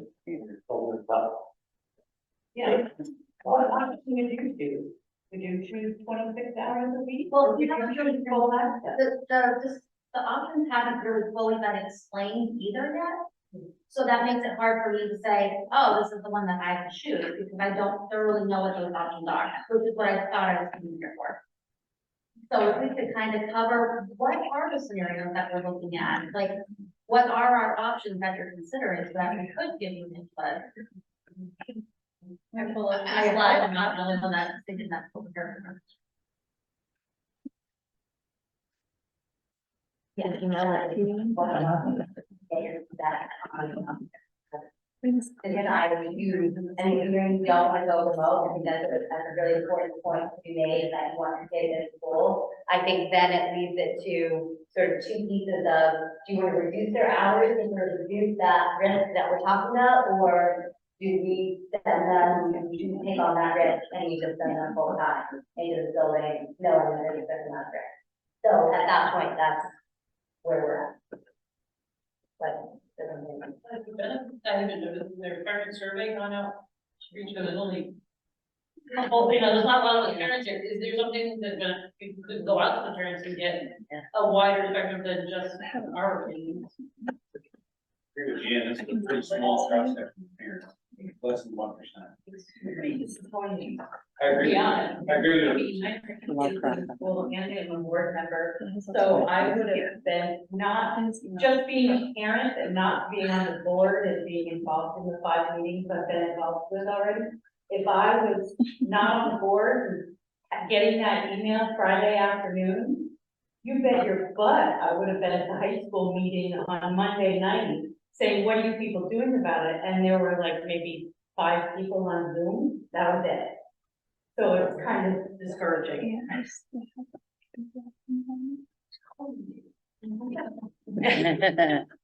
is supposed to be Andy's meeting, so Megan, go ahead. Megan Applegate, I have an incoming freshman who's already terrified as an incoming freshman, so she's gonna be great trying to explain to him. Has the board, have you guys been presented? Because I feel like you guys are just as in shock as all of us, and we're holding you, which I am totally holding you to a higher standard than, have you been presented with what a 26-hour week looks like? I think that's the information that you want. No. And you may not have, you know what I mean? No. Maybe that's just something you guys are handling, like, make it work, but that's really. So I can tell you every option's on the table, from closing a school, and we might ask them to find other schools. To, I believe somebody just said recently, option 2 and 3 are basically the same. Option 2 basically is 26 hours a week for staff and students. The option 3 is the same, risk factor, but correct me if I'm wrong, option 3 might get things moved along a little bit quicker. On your part, is that right? Yes. Yeah. I don't know that, yeah, so options 2 and 3 have a faster start to the mitigation. Right, Jason, I just mean, have you guys been presented like, hey, 26 hours a week, the 9th and 10th graders will be here as so and such time, you know, you guys even do that before. We're leaving that up to administration to tell us, Yeah, because that's basically what, that's what I thought we were doing, I'm sure that's what you guys are looking for too. yeah, so we're listening tonight, just like everyone else. And then we're going to probably call another special meeting, sorry, board members, and I even asked Andy before this, you know, how do you feel about Saturday? I don't mind. We couldn't do Saturday because we don't have 48 hours. We'd have. Well, Sunday's a day also, so, you know, I can tell you, you know, most of you guys all know me. This is serious, and I usually act pretty quickly to get stuff done, so. Yeah, but the top. That's our goal. I don't think you need 48 hours for a special meeting, you need 24 hours. Emergency meeting, correct? So we're 24, yeah. Emergency meeting, you need 100. Whatever the policy is, I'm willing to do it, so. You know, the reason why we had a board meeting tonight, and not just a community forum, is because we wanted to jump on some of the stuff and the lawyer piece of it, you know, to give us kind of clarification and direction. So otherwise, this would have just been a community forum. And so. No, I'm just saying, open meeting, well, I think for an emergency meeting, it's only 100. Yeah, I was just on my way to just said, so, whatever. 12 hours is fine, maybe 2, whatever. Well, I was wondering if there have been documented health issues, in any of the schools in Vermont, and especially in Burlington, where they had you know, the 6,000 level, that's what, 70 times higher than our highest level. So you would think that at that level, that there would be some sort of documented health level. I mean, that's pretty significant. And if there weren't, then does that tell us anything about, you know, the health risk of our students and our teachers? So to answer that question, you would have to design an epidemiology study. So you would have to go through medical records of everyone who's ever been in that school. You'd have to look for thyroid hormone levels, miscarriages, trouble getting pregnant, neurodevelopmental outcomes.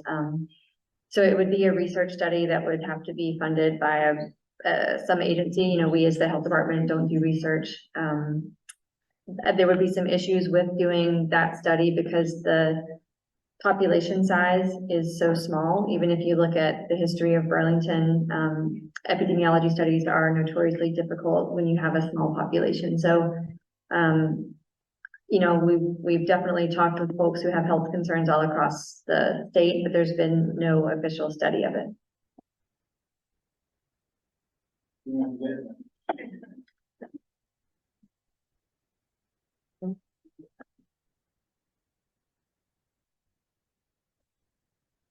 Since this is a statewide problem, and there's gonna be a lot of schools that have limits on the number of hours kids can be in school and exposure, has the state or the Department of Education proposed ways in which schools can work together and utilize each other's buildings, activities, how, you know, our gym's not gonna be able to be used, it might not be able to be used for quite a while. So, and I'm not just talking about the gym, just all types of spaces, but in particular that.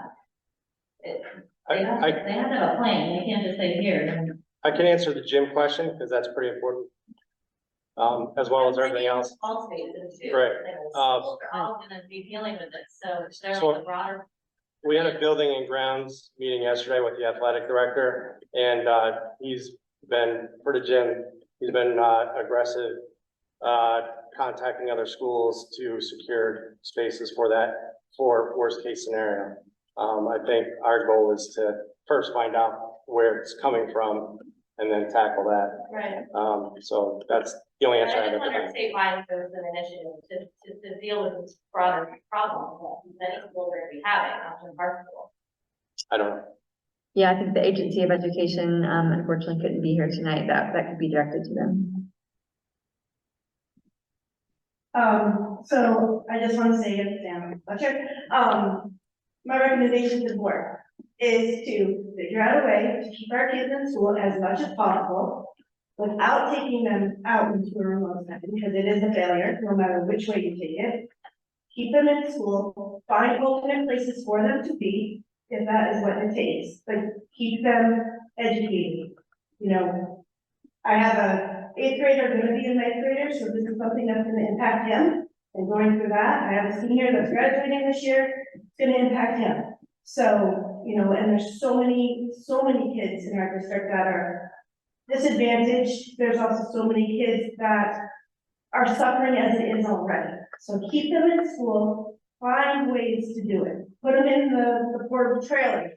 Do something to keep them in school so that we can make sure that our kids get the education we need and protect our staff.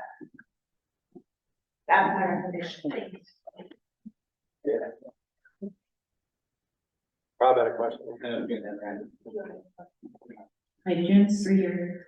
This may be a little bit premature, but once we do the remediation and we find the source of the PCBs, we take them out. What is the disposal of that? Have we figured that out yet?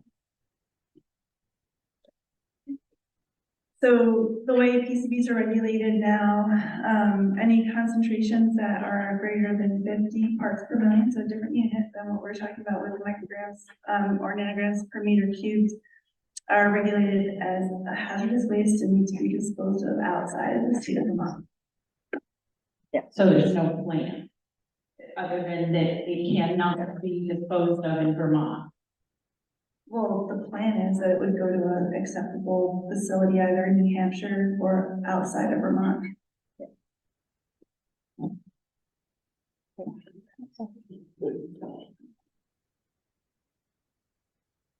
Just a statement and a question if I can. The statement is the school administration has been working really hard, and I know we've talked a little bit about the gym, but this is co-curricular stuff. This is for every student.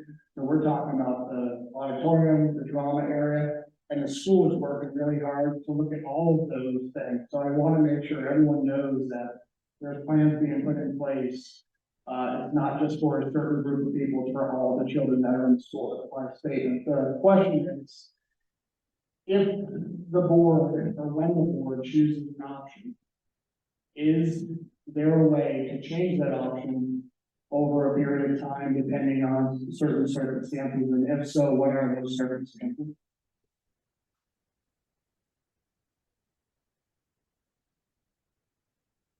So the way we've worked this with other schools specifically, if we are able to put in place carbon units, so this is a good example for everyone, and the concentrations are reduced to below the school action levels, we resubmit those results back to the health department and we revise the occupancy options that are given back to the school.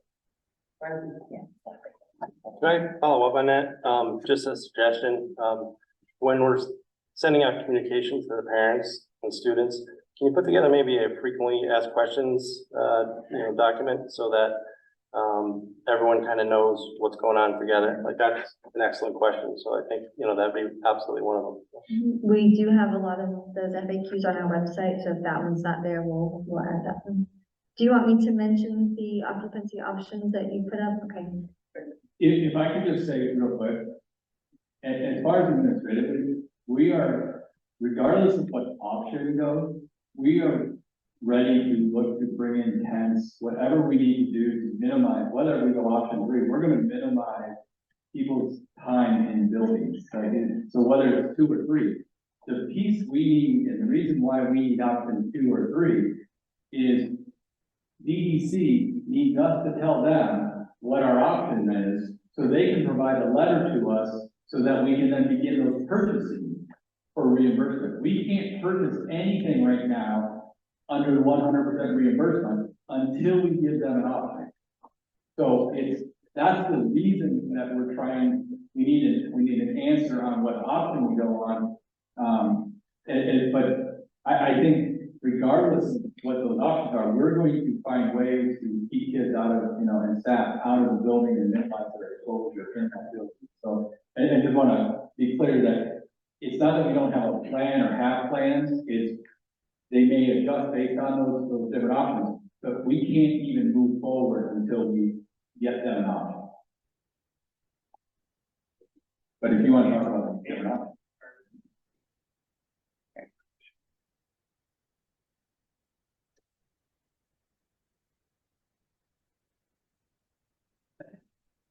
Just wanted to address the question you brought up earlier regarding sharing facilities and sending students to other families or use facilities. I did reach out to somebody at the Agency of Education, one of the folks who wasn't in it here tonight. She did mention that the Department of Environmental Conservation would reimburse the cost if the town or if the school wanted to lease space or send students to another school to use their facilities like their gym. Just wanted to follow up on that. Thank you. Okay, so what we have on the screen is page 1 of the table. This is the occupancy option table. It's pretty long. You see on the left, you have the room names, and then you have the group number. The school has 17 different groups. So Trish talked about how rooms are grouped according to building materials that are similar. Option 1 gives us the least amount of PCB exposure. And for some schools, just depending on the data, option 1 does work for them. The way that option 1 works is it allows use of any room that tested below 100, below the school action level, and use of the untested rooms in a group with less than half of those tested rooms above the school action level. So minimizing the use of untested rooms, which might be above the school action level. If we were to scroll through this entire table, So you can see, if you want to just pause there, so you can see in group 12, you've got these not tested rooms under occupancy option 1, it says not used, and that continues through the table. So for this school, occupancy option 1 is very limited in terms of rooms that can be used. The way that we suggest that this framework be used, we suggest that schools start with option 1. They look at it and they ask, can we operate our school normally? Can we provide the type of learning environment that our kids, that our community needs? And if the answer is no, then we suggest they move on to option 2, ask themselves the same questions. If the answer is no, then move on to option 3. So the options do increase in the amount of PCBs a person would be exposed to, but they also increase in flexibility in terms of operating the school.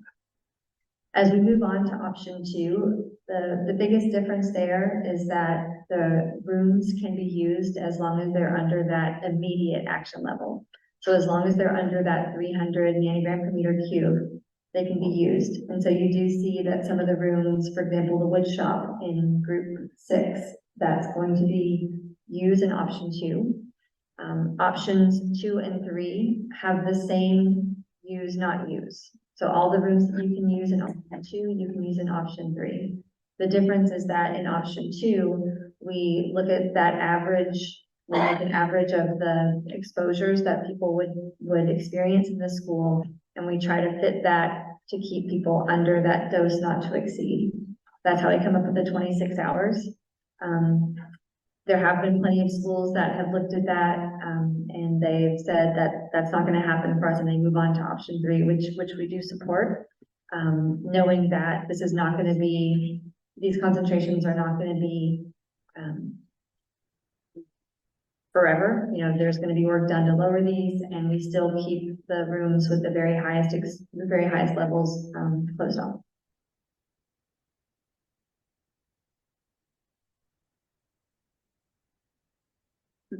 Yes. Does testing continue, whatever option we go with?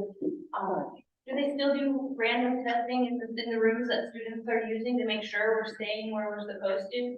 Is that part of this remediation in other parts? Right, so we require quarterly indoor air sampling to make sure we're at the same concentrations. I'm just gonna, can I just talk out loud? My name is Jamie Starr. I'm on the Bellas Falls High School board. This is actually a question for Superintendent Haas and Principal O'Brien.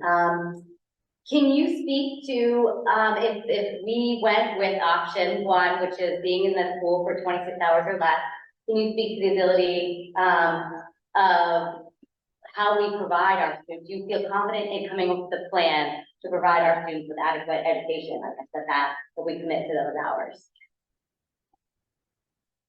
So I'm gonna let Ms. O'Brien speak to that, because she's been working pretty hard on that.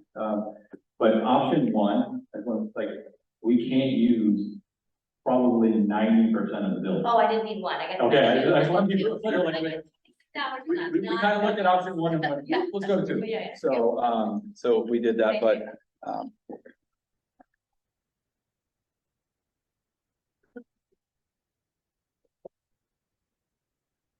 I think I can speak to a few pieces that hopefully will help inform, I apologize, my voice is kind of a little bit sorry, hopefully will help inform folks thinking. One is, you know, what I've been hearing from a lot of teachers, certainly at the forum today. I provided the board a kind of a forum where the faculty are kind of reporting out, and staff of the building reporting out on their preferences, as well as, you know, me directly. I would say, as it stands, about 65% of the staff who have responded do have a preference for option 2. And I am happy to share out some of the specific comments that have been shared from the start, and then I'm happy to speak to some of the thoughts around option 2 in particular. In short, if we believe that, especially if we were to have the flexibility to start with option 2, knowing that the first week of school is 3 days, we're going to come in under that 26-hour threshold. Week 2 of the school week is 4 days, right? That takes us right to about 27 hours, right? So with some slight modifications, right, we can come in at that 26 hours. And even if we were to keep with option 2, to give the time for the carbon units to be implemented, right? and for the second round of testing to come back. I think that would get us like to the third week of September, right? And with very minimal disruptions to the academic program, very minimal need to recreate a new transportation schedule, things like that. So I think that's kind of where it can shake out. We'll speak more to that in a moment. But I do want to take the opportunity to read some of the comments that the staff has provided so far. I think it's really helpful. Thank you. So this comment goes with an option 2 preference. If the state and the EPA is recommending we are initially not there for more than 26 hours, I think it would be irresponsible to ignore that. With that said, I think time out of school could be used for work-based learning, students to attend tech programs, job shadows, senior projects, field trips, career development.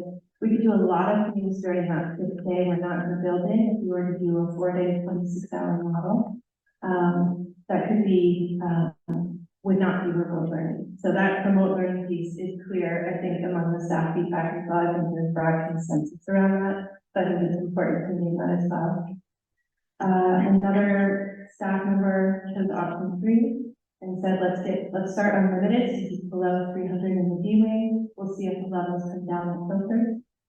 Another vote for option 2, with some comment. Use the building for 26 hours, specifically for PCB exposure, can offer several advantages to cater to efficiency, resource optimization, and environmental consideration. By limiting the usage of the building to only 26 hours, you can optimize the utilization of resources, such as resources, water, etc. Most PCB exposure processes involve specialized equipment that consumes significant energy and resources.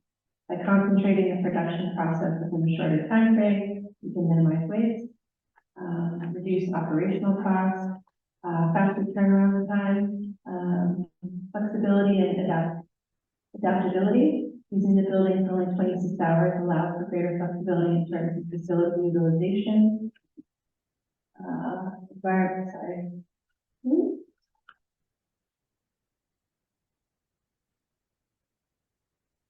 Option 2, to ease people's anxiety, is it possible to have those who have spent an extended time in contaminated areas undergo some sort of testing to make sure that they're okay? Does that even exist? And I think our panelists have spoken to that already. There is one strong vote for option 1, which is do not use the building. I'm not sure how to reconcile knowingly absorbing hazardous particulates even for a shorter amount of time. We are all bombarded with environmental toxins in our daily diet and lifestyle choices, but also unknown or unavoidable. But we are bound to the workplace for the majority of each day, and that makes them feel unsafe and anxious. Because protecting health and well-being is not just long-term, but is everything. Another option 2, do not pretend like this isn't a thing, as it will definitely make faculty and staff once again feel like we don't matter. Also, don't forget that teachers will need time in the building to prep and plan for classes. So when you think about the hours, keep in mind that we spend far more hours in the building with students. Another vote for option 2. I don't really have an opinion on option 1 or 2, but I'm not in favor of option 1. However, I'm wondering why some of the family consumer science areas is not usable, but the library is with levels of 240 in the library, 190 in the consumer sciences. Seems like the library would be the most inappropriate location after in locker rooms. So that's, I think, speaking to some of the data that's being presented. Looks like there's a couple more comments in terms of questions, and I think these are important to note as well. So one of the folks responded, I was diagnosed with infertile 6 years ago. I have been at BF for over a decade, and learning that this is a potential side effect of PCBs is disturbing. Working in this district is increasingly making me wonder if it is worth my mental and physical health. Listen to the staff or risk losing more people.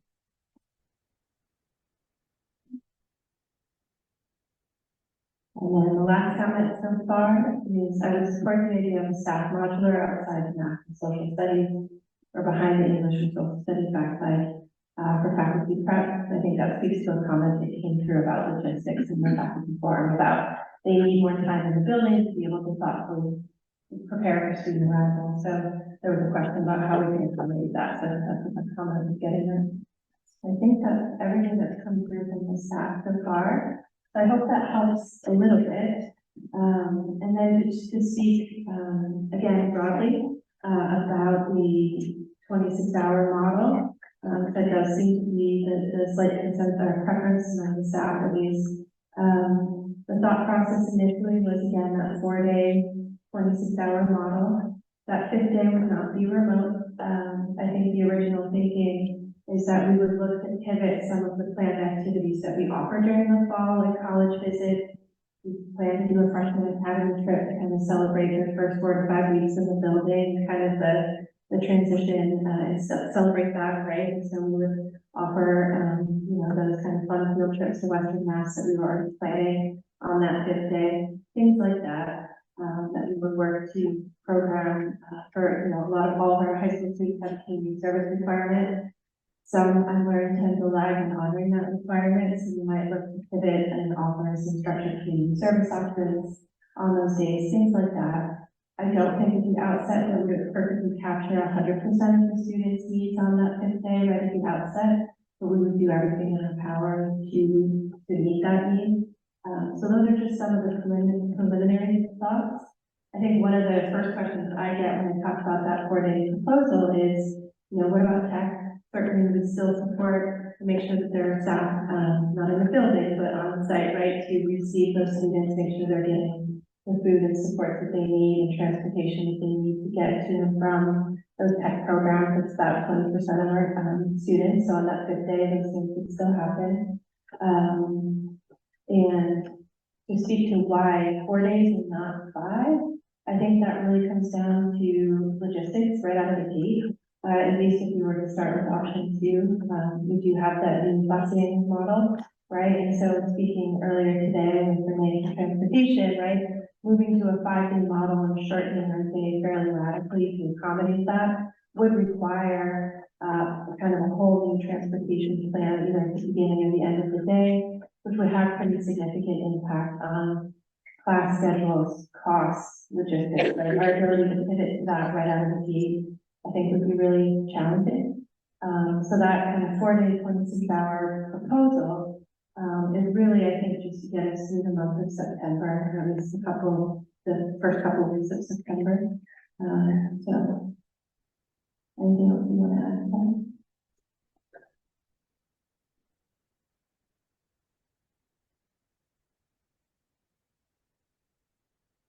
Right, students reader. Can either one of you speak to the CBA? Is there a clause in there that says in a natural disaster, unforeseen to anybody, that the teachers will only get paid for when they're in the building? Because to me, it seems like the students, like I said, I have 2 kids that are gonna be in this building. They do sports year-round, so I'm very concerned on all levels. The kids are the ones that will be suffering no matter what option we choose. But if we go with option 2, which happens to be the staff's preference, do they still get paid for their 40 hours? Their clause. So there is no clause in the CBA, like a bargaining agreement, but just as Mr. Ryan said, the staff would be fully engaged with students on that 5th day. But not all students. The goal would be for all students to participate in some activity on that time. So, Priscilla, I think you agree. Yeah, this question is for you guys because I know Andy has told us that whichever way, we will limit as much as we can anyway. So if, and it's to play phrase, because if we start with 2, what do we have to have happen to be able to change from 2 to 3? Because originally I was thinking that, okay, we've got 2 weeks, 3 days, 4 days, and then possibly we would have enough of this coming down that people would be comfortable to actually go to the other one at that point, because we would see it going in the right direction. Or if we start with the 5-day unlimited, but our staff limits it as much as possible, probably they can get it down quite a lot. By doing that, if we see it not coming down, can we switch to the other? How easy is that? What I want to know is what the process is to do that switch.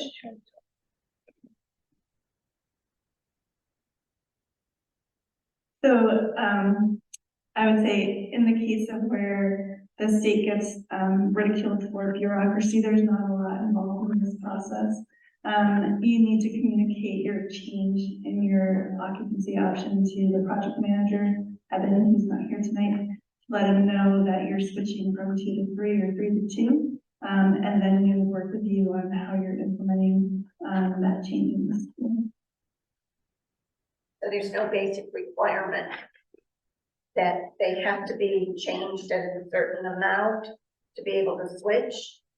If you're working on option 2 and it's just not working for whatever reason, trying to limit, your indoor time to 26 hours, it's just something that's not working for you, and you need to switch to 3 so that you can be, doing what you need to do, then you need to let your project manager know that you're switching from occupancy option 2 to 3. Vice versa, we go in and you can do the indoor air sampling, reduce concentrations, or whatever else, you can switch to a different occupancy option. So there is a lot of flexibility in how we're trying to work with the school. It's just communication with us. We'll help you out however we can. My question is actually for Ms. Ryan, is, of your staff, because obviously today was not a mandatory day for them to be there, how much participation did you get from them? I mean, this is deplorable. As parents, I'm very disappointed to see how many are here. I'm very much concerned about the staff as well, because, and I know that some of them are parents, so they kind of speak twice, if you will, but, are you getting substantial participation from them, in your survey, but were they there for the meeting and stuff to get the information? I want to make sure that they're well informed. You gave them the opportunity, or they taking that opportunity to do that?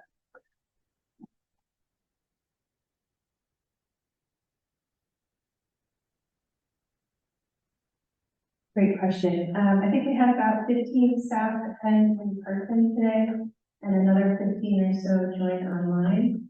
I would say in addition to that, I know there were some folks who were traveling and couldn't attend, but I've been meeting one-on-one. I met with the math department, right? So I've been meeting with groups of folks in the building as well to kind of listen, address their space-specific concerns, and listen to their feedback. So in my opinion, the survey that went out and the kind of snapshot that we're capturing there, I feel is broadly representative of the larger conversations I've been having, even with folks who weren't able to attend today. I would say in general, folks have been really thoughtful and direct and engaged with providing the feedback to date. So I've been very grateful for that.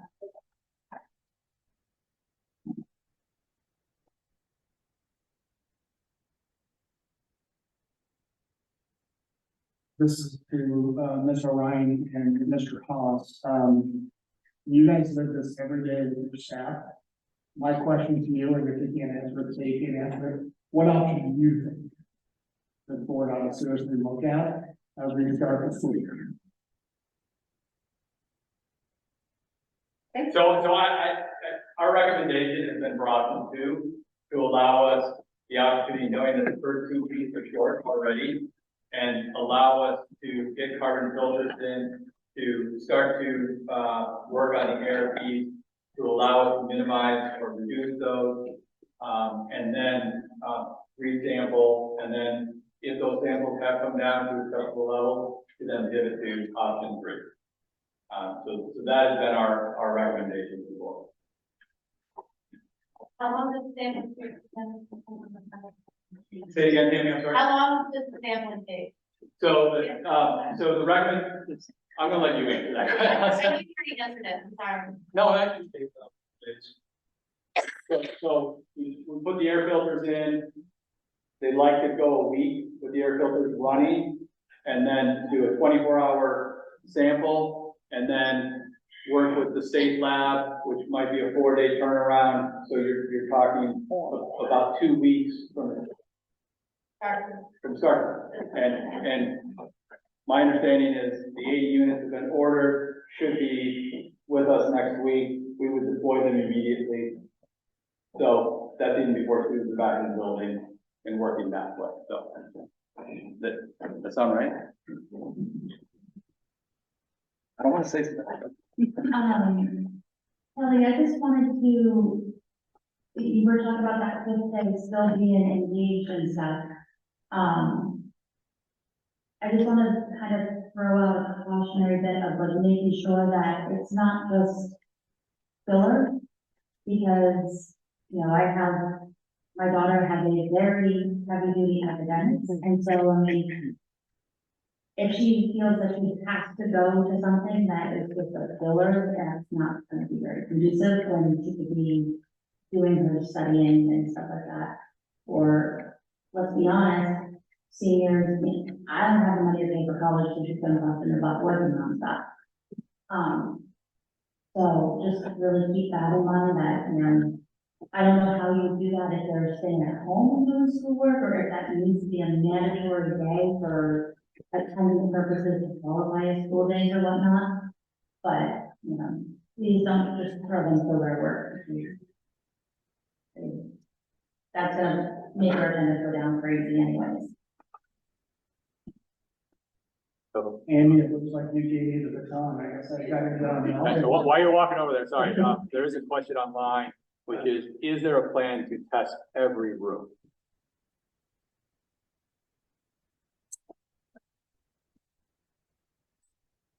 So we'd look at, sampling the rooms that were sampled before and some other rooms that weren't sampled after the air filters were put in, depending on how many samplers we can get and what the lab can take. We'll do as many as we can. So I don't want to guarantee every single room, but we'll do the best we can to get as many samples collected, at least the same number as we collected last time. And if we do more, we'll do more.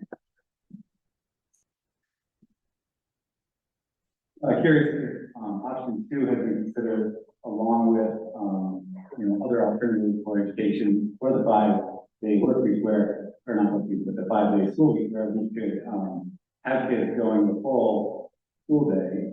So, you know, I think it'd be 5 hours per day, and then the other 2 would be outside the building, 10 or something like that.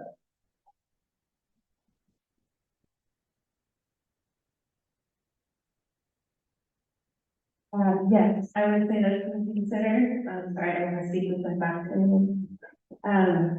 I think the challenge there right out of the gate is one of cost, right? In the absence of the kind of board directive and mandate on next steps, we're not able to, and authorization to spend, right? I can't proceed. We've got 10 quotes, right? We've been doing all the research to kind of prime for that possibility. We could do a 5-day week, we could set up tents, we could have the modulars, these things are out there and available, and could absolutely be a part of the solution. But right now, I'm just looking to plan within the continuum of resources that I have available to me, which is maximizing the time in the building in 26 hours, really. So would it be a funding issue? Yeah, like if we, I think Andy can speak to that more, but. Yeah, so I can try to work out a little bit. So it's 100% reimbursable, but we have to have the okay. Everything has to be approved through DEC.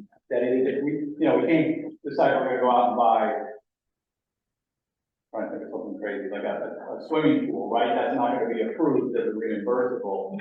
But if we're gonna do like modules, right? So we would have to, as part of our plan, we'd have to submit that to DEC. DEC would say, yes, that's okay. They would authorize AOE that's 100% reimbursable. Then we go ahead and purchase those things. Part of what a lot of people get frustrated about is like, to get a modular, it's going to be over the $40,000 bid wall, which means we have to submit and get 3 bids for that. We have to put that out for you know, a certain amount of time, 2 weeks to 4 weeks, to get those bids back, to open them up, to then move forward with it. So, like, to bring modulars in, you're potentially at least a month out from today, before they hit. And oh, by the way, we just had a huge flooding that went on, and a lot of those modulars are already taken up. But I've already been in contact with folks and to see where it is, but nobody wants to give you prices, like hard prices, because they want to be able to bid. And that's the bid law, and so you have to work on those pieces. If you can get, it will maybe cost you this much money, but until we know, like, so we say, yeah, we want 50 classrooms, they're not gonna help. They're not gonna bid on that, so. Andy, could we do one, call for last questions for Trish and I? We both have 2+ hours to drive.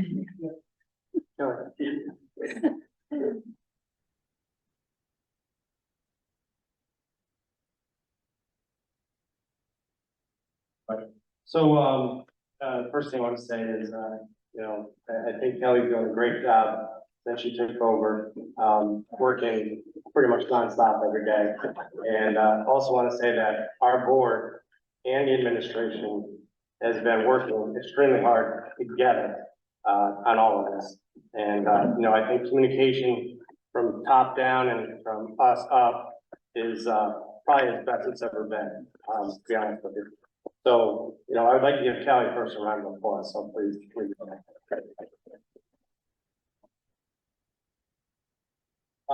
And so the thing that we need to know is the why we're here and how we're gonna do this, right? So what we're looking for from the board was you folks coming and expressing what you wanted and the staff. So we had what Kelly said, I'm sure it's gonna be in writing, so that we can make a decision quickly. We've already made several decisions pretty quickly to do the right thing, for the staff and the kids. And again, we're looking for not vagueness, but detailed what's gonna happen after the 26 hours. So we're continuing to educate our kids, and that's important, right? And again, why we're here is we were signed up for a class action lawsuit that had pretty strong language as far as don't be in school. So it's important that we hear from, you know, these folks as far as, you know, what their recommendations are for safety. And then we need to feel comfortable, you know, making a decision for your kids, which is not very comfortable. So, that's really all I have to say. And, you know, I'd like to, if there is no other questions or one last round, we still need to get on to, you know, order of business ourselves. So, anything from anybody? Thank you both for coming in.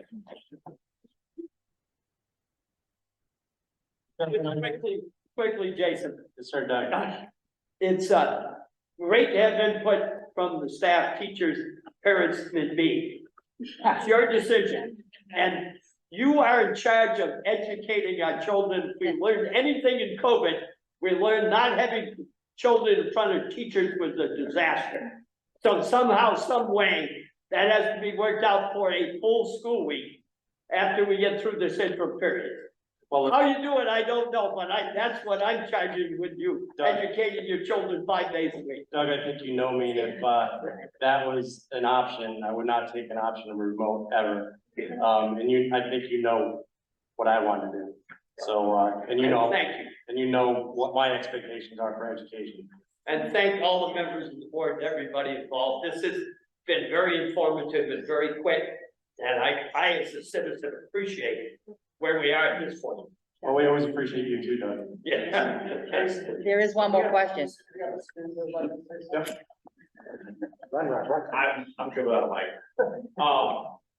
I would like to say that I'm amazed I'm the only student that showed up here, considering I'm in that building, person's in that building 4 hours a day at most. But still, I think seeing that I'm the only one, maybe kids didn't know about it or just didn't want to come because they thought this would be something boring. But I think we need to show students that their health is the biggest concern, because you can't make up for that. Education can be made up at a later date, that can happen. But the health part, that can't be made up, and all these students, they're the future of this town, this community. Because if you look at who's running this town, who's on all these boards, it's a lot of people that grew up here and care about the community. There's not as many that have come in from other places and have just taken up the initiative. Also, I would like to say something that one of the staff said in their survey. The career and technical education, as a student there, I absolutely love the idea of other students doing that haven't thought about it. But we have a big problem to say that there's not that many career and technical education centers because there's not enough funding given to them. And there's not enough awareness brought to students. Hey, this is a good idea for you. This could take you in the direction and get you a good job. So there's not much space in most of them, especially the ones with those children desire team. Thank you. Thank you.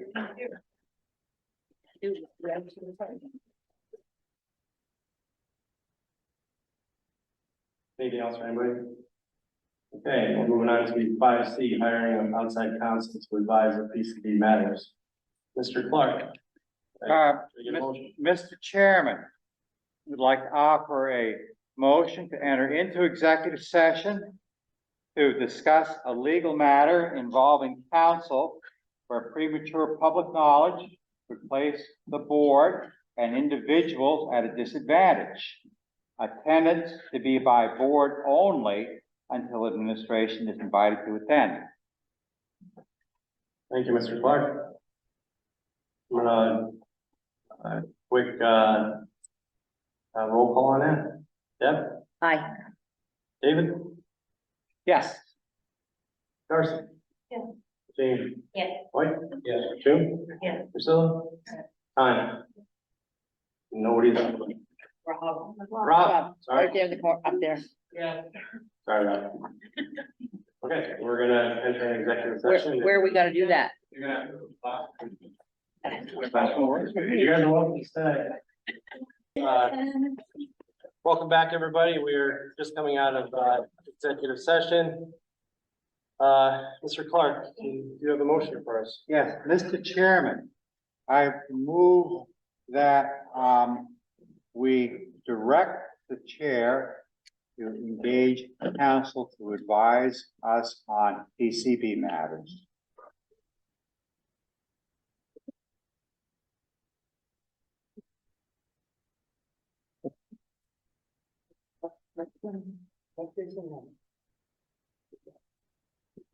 All right, so the motion is, repeat it back for everybody, move to direct the chair to engage counsel on PCB matters.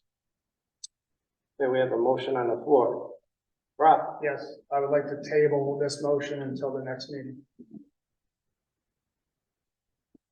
All right, so now we have. Did you say regular meeting? Regular, I would table the vote. You can't table to a tie, you just table. Priscilla, point of order. I would like to table to the next meeting. Which, Stop. Rob, would be the next regular board meeting or the next? The next meeting. The next meeting that is on the calendar, or if we want to do a special meeting. Can we do that? So you could, just to advise you could have it on your whatever next agenda and continue to keep table. Say that again, because. So it could be on your next agenda, and then you could table it again. So. I guess I would want to give you the best advice. I'd want to research it, hearing more Priscilla. I honestly don't know, can you table to a specific time or just table to the next meeting? I would like to table the motion. Table the motion. That's it. Now, do we all need to vote on tabling it? Yes. Yes. All right. Deb, I will start with you. No. David? I will abstain. Rob? Yes. So, Tanya? Yes. Jean? Yes. Jim? Yes. Priscilla? Yes. Time, or Darcy? Yes. Mike? No. All right, I have 1, 2, 3, 4, 6 yeses, 2 noes, 1 abstain. So the motion to table the motion of move to direct the chair to engage counsel on PCB matters, will be tabled. And, Andy, for clarification, are you going to find out when that should be? Yes. So that can be the next agenda, correct? If we choose? Or you're gonna advise us, correct? I will, I'm searching quickly, but I'm a little tired, so it won't be quick, so I will look into that and give you an answer. Receiving started today. Okay, next up, we have, director's comments. Deb, how are you? Long evening, sorry, Point of order. hit a blank, yeah. Wait. Did we have something else to do? Yes. Yeah. I thought we had something to do. We were gonna charge Kelly. No. We were gonna ask. No, you're not gonna do that either. So we're not going to have that information to make that decision that we need to make. Is that what you're saying now? That wasn't what we discussed in the,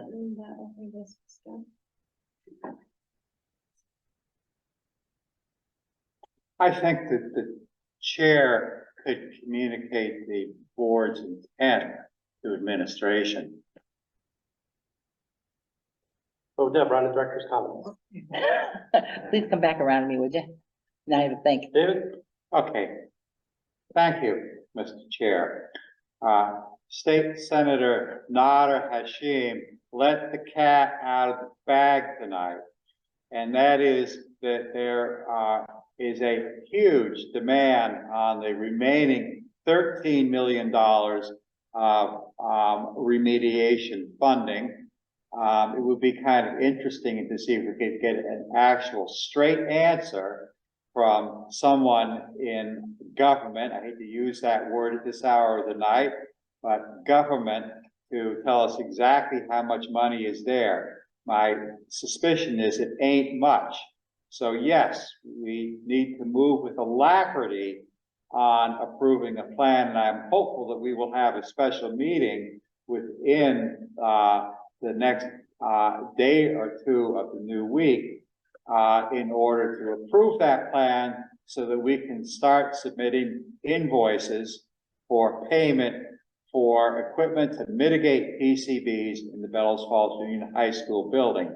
However, what I'm saying is don't expect to get paid for it anytime soon, because in my judgment, the money ain't there. Thank you, Mr. Chair. Thank you, David. Rob? No comments. Priscilla? Comment. Jim? All set, thank you. Jamie? Time? Darcy? Been great spending time with all of you. Oh, she's a comedian. I feel like I have another family. But I'm really proud of how hard we've been working along with our administration, and that's all I've got. Thank you all. Mike? Yeah, I just want to echo Darcy's thoughts. A very difficult subject, probably the most important subject, the health of our students and our teachers. And we're trying to get this right. We've listened to a lot of experts this week. Much of the data is conflicting, so it's not an easy decision. By no means are we dragging our heels in terms of trying to help support the work that's being done at the school. God bless Andy and Kelly. They're really trying to make this happen. And it's a very, very difficult choice. So, I'd say, please, stay tuned and believe that we're really trying to do the right thing. And I thought tonight was excellent, having the community in to speak about what they want for their children. I think we've heard loud and clear what they're looking for. That's helpful. We want to hear a little bit more from the teachers and the meeting that the administration had with the teachers. They're important too. So I just say, be patient. We're trying to do the best thing make the right decision for your children and the teachers. So, my only comments would be, one, thank you to you guys, all of you. You know, I do think that there's movement in our teamwork, and I do think there's movement in, administration's teamwork with us. And I just wanna, continually proceed forward, but with caution at the same time, because these are lives at stake. And I always get concerned with, okay, so if only a few people showed up, 30 people maybe, so does that mean that everyone else is like, not a big deal? Or is it, you know, are they willing to take the risk? Do they not have the information? And I think that's the charge I'm gonna charge us with and administration with, as far as more details so that we can all continue to make informed decisions. You know, we all have skin in the game. We all care equally about each other and the kids, and the administration does too. Nobody cares more or less than anyone else. And I want to do the right things with, you know, the situation with the hiring of counsel, how we're going to get kids back into school full time, and again, how we're going to get the building repaired at the same time. We got a lot of stuff that we need to repair, not only from the teamwork stuff, but the physical building footprint that when we all looked around at it, really, it's a lot of work. You know, it's a lot of work for all of us equally, and we got to be able to, you know, if Kelly needs us to come and paint something or fix something, whatever, you know, I know it's not our job, but I'm just saying, we got to have that mentality to do that. And, you know, like all of you guys equally. So thank you for a really long night. And we'll be in touch real soon for a special meeting.